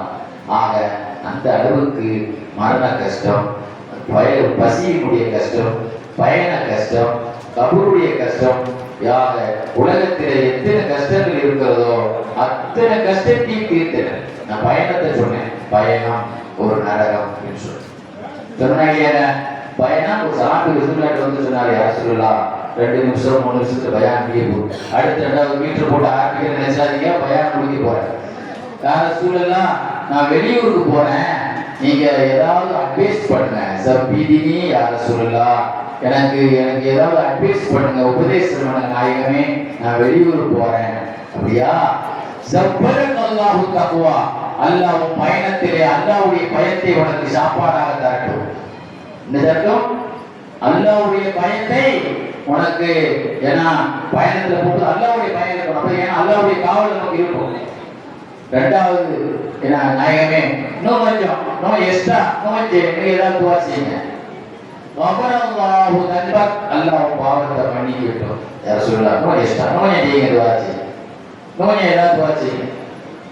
நீ போற இடமெல்லாம் உனக்கு நல்லதாகட்டும். சொல்லுனாங்க நீ எங்க எல்லாம் போறியோ காரியம் வெற்றியாக திரும்ப. நான் அவ்வளவுதான், என்ன விஷயத்துக்கெல்லாம் நீ போறியோ அதெல்லாம் அற்புதமான இந்த மாதிரி துவால நம்ம செய்யணும். பயணம் போயிட்டு வரணும், வரும்போது பேந்தமா வாங்கிட்டு வந்தாங்க நிறைய பேர். துவால செய்யணும். முதல்ல வரும்போது நீங்க வரும்போது அவங்கள அல்வா வாங்கிட்டு வந்தாங்க. முதல்ல துவால செய்யணும் போகும்போது. அதனால 2வது போல சொல்லிக்கலாம். வெளியூர் போயிட்டு வந்தா என்ன திருப்தியா அம்மான் இல்ல அல்லாவுடைய இன்னொரு மனிதர் சொன்னார், யார் சொல்லலாம் நான் வெளியூருக்கு போறேன். அப்படியா? சொல்ல அவர் போன பிறகு சொன்னா அவர் இருக்காங்களாம், நீ போகும்போது அந்த காலத்துல எல்லாம் ரோடு கிடையாது, அப்படி மேலே மலை ஏறி தானே போக முடியும். அந்த காலத்துல அப்படித்தானே மலைப்பாதை தானே, உயரமான இடங்களில் ஏறினால் தக்பீர் சொல்லிக்கொள், அல்லாஹு அக்பர் அல்லாஹு அக்பர் என்று இம்மலை மேட்டு பகுதியை ஏறும்போது தக்பீர் சொல்லிக்கொள். இரண்டாவது, நீ அல்லாஹ்வை பயந்து கொள் என்று அவருக்கு அட்வைஸ் பண்ணிட்டு அவர் விட்டு சொன்னாங்களாம். யா அல்லாஹ், அல்லாஹ் மதுரி உதவு வாபின் சபரவு, யா அல்லாஹ் அவர் பயணத்தை லேசாக்கு, அவர் பயணத்தை ஷார்ட் பயணம் ஆக்கு. நைட்ல போனா திடீர் சீக்கிரம் போய் இறங்கமா இருக்கலாம், நைட்டு போன பகல் போன வீடு இல்ல, இரவு உங்களுக்கு சுருட்டப்படுகிறது சொன்னாங்க இல்லையா. அதனால்தான் அதிகமான பிளேட்ல இருந்து, அதிகமான பாஸ்ட் வண்டியில இருந்து, அதிகமான பாஸ்ட் ட்ரெயின் எல்லாமே நைட்டு கிளம்புது. இதனாலதான் நைட்டு உங்களுக்கு சுருட்டப்படும், பயணத்தை லேசாக்குவாயா. இப்படி பயண கஷ்டத்தை ரசூல் ஸல்லல்லாஹு அலைஹி வஸல்லம் என்ன செய்யறாங்க, துஆ செய்யறாங்க. இந்த மாதிரி உள்ள விஷயங்களை நம்முடைய வாழ்நாளில் நம்ம என்ன செய்யணும், அதிகமாக கேட்கணும் என்பதை நாம் உங்களுக்கு சொல்லிக்கொண்டு, அல்லாஹ் சுப்ஹானஹு வ தஆலா இந்த நபிக்கு நாம் நன்றியுள்ள ஒரு சமுதாயமாக அவர்கள் மீது ஒரு நாளைக்கு ஒரு 100 சலவாத்தாவது நம் குறைந்தது ஓதக்கூடிய ஒரு பாக்கியம் உள்ளவர்களாக, அதிகமாக நிறைய ஓதணும், குறைஞ்சது ஒரு 5 வேளை தொழுக 5 வேளை தொழுக தொழுற மாதிரி ஒரு 100ஆவது நம்ம ஓதக்கூடிய நன்றியுள்ள ஒரு சமுதாயமாக எல்லாம் நாம் அனைவர்களையும் ஆக்கியவர்கள் புரிவான. பிஸ்மில்லாஹிர் ரஹ்மானிர் ரஹீம். அல்ஹம்துலில்லாஹி ரப்பில் ஆலமீன். அல்லாஹும்ம ஸல்லி அலா ஸய்யிதினா முஹம்மதின் வ அலா ஆலி ஸய்யிதினா முஹம்மதின் வ பாரிக் வஸல்லிம் அலைஹி. யா அல்லாஹ், எங்களுடைய பிள்ளைகளை பொறுத்தருள்வாயாக. யா அல்லாஹ், நோய் நொடி இல்லாத வாழ்க்கையை தந்தருள்வாயாக. யா அல்லாஹ், ஹலாலான சம்பாத்தியத்தை தருள்வாயாக. யா அல்லாஹ், நீடித்த ஆயுளை தந்தருள்வாயாக. யா அல்லாஹ், எங்களுடைய பிள்ளைகளை நல்ல சாலையான பிள்ளைகளாக, திறமையான பிள்ளைகளாக ஆக்கி விடுவாயாக. யா அல்லாஹ், எங்களுடைய பிள்ளைகளையும் ஆண் மக்களையும் பெண் மக்களையும் தாய் தந்தையர்களுக்கு கட்டுப்பட்டிருக்கக்கூடிய, கல்யாணம் முடித்தவர்களாக இருந்தால் கணவன்மார்களுக்கு கட்டுப்பட்டிருக்கக்கூடிய ஒழுக்கமுள்ள பிள்ளைகள் ஆக்கி விடுவாயாக. இஸ்லாமிய சாயலோடு வாழக்கூடிய நசீபுள்ள பிள்ளைகளாக ஆக்கி விடுவாயாக. யாரெல்லாம் எங்களில் திருமணம் முடித்தவர்களுக்கு அந்த பிள்ளைகளுக்கு சாலையான சந்ததியை நசீபாக்கி தந்துவிடுவாயாக. பேர்காலமாக இருக்கக்கூடியவர்களுக்கு, கர்ப்பமாக இருக்கக்கூடியவர்களுக்கு ஆரோக்கியமான பேர்கால வழியை லேசாக்கி சாலையான சந்ததிகளை பெற்றெடுக்கக்கூடிய நசீபனை தந்திருப்பானாய. யாரெல்லாம் உன்னுடைய அடியார்களில் நிறைந்த அமலையும் நிறைந்த விவாதத்தையும் செய்யக்கூடிய நன்றியுள்ள நூஹ் அலைஹிஸ்ஸலாத்தை போல நன்றியுள்ள அடியாராக எங்களை ஆக்கில் புரிவானாக. ஆக்கில் புரிவாயாக. யாக்கு செய்தனா முஹம்மதின் ஸல்லல்லாஹு அலைஹி வஸல்லம் ஸல்லல்லாஹு அலைஹி வஸல்லம் அலா கைரி கல்கி செய்தனா முஹம்மதின் வ ஆலிஹி வ ஸஹ்பிஹி அஜ்மஈன். ஆமீன். சுப்ஹான ரப்பிக ரப்பில் இஸ்ஸத்தி அம்மா யசிஃபூன் வ ஸலாமுன் அலல் முர்ஸலீன்.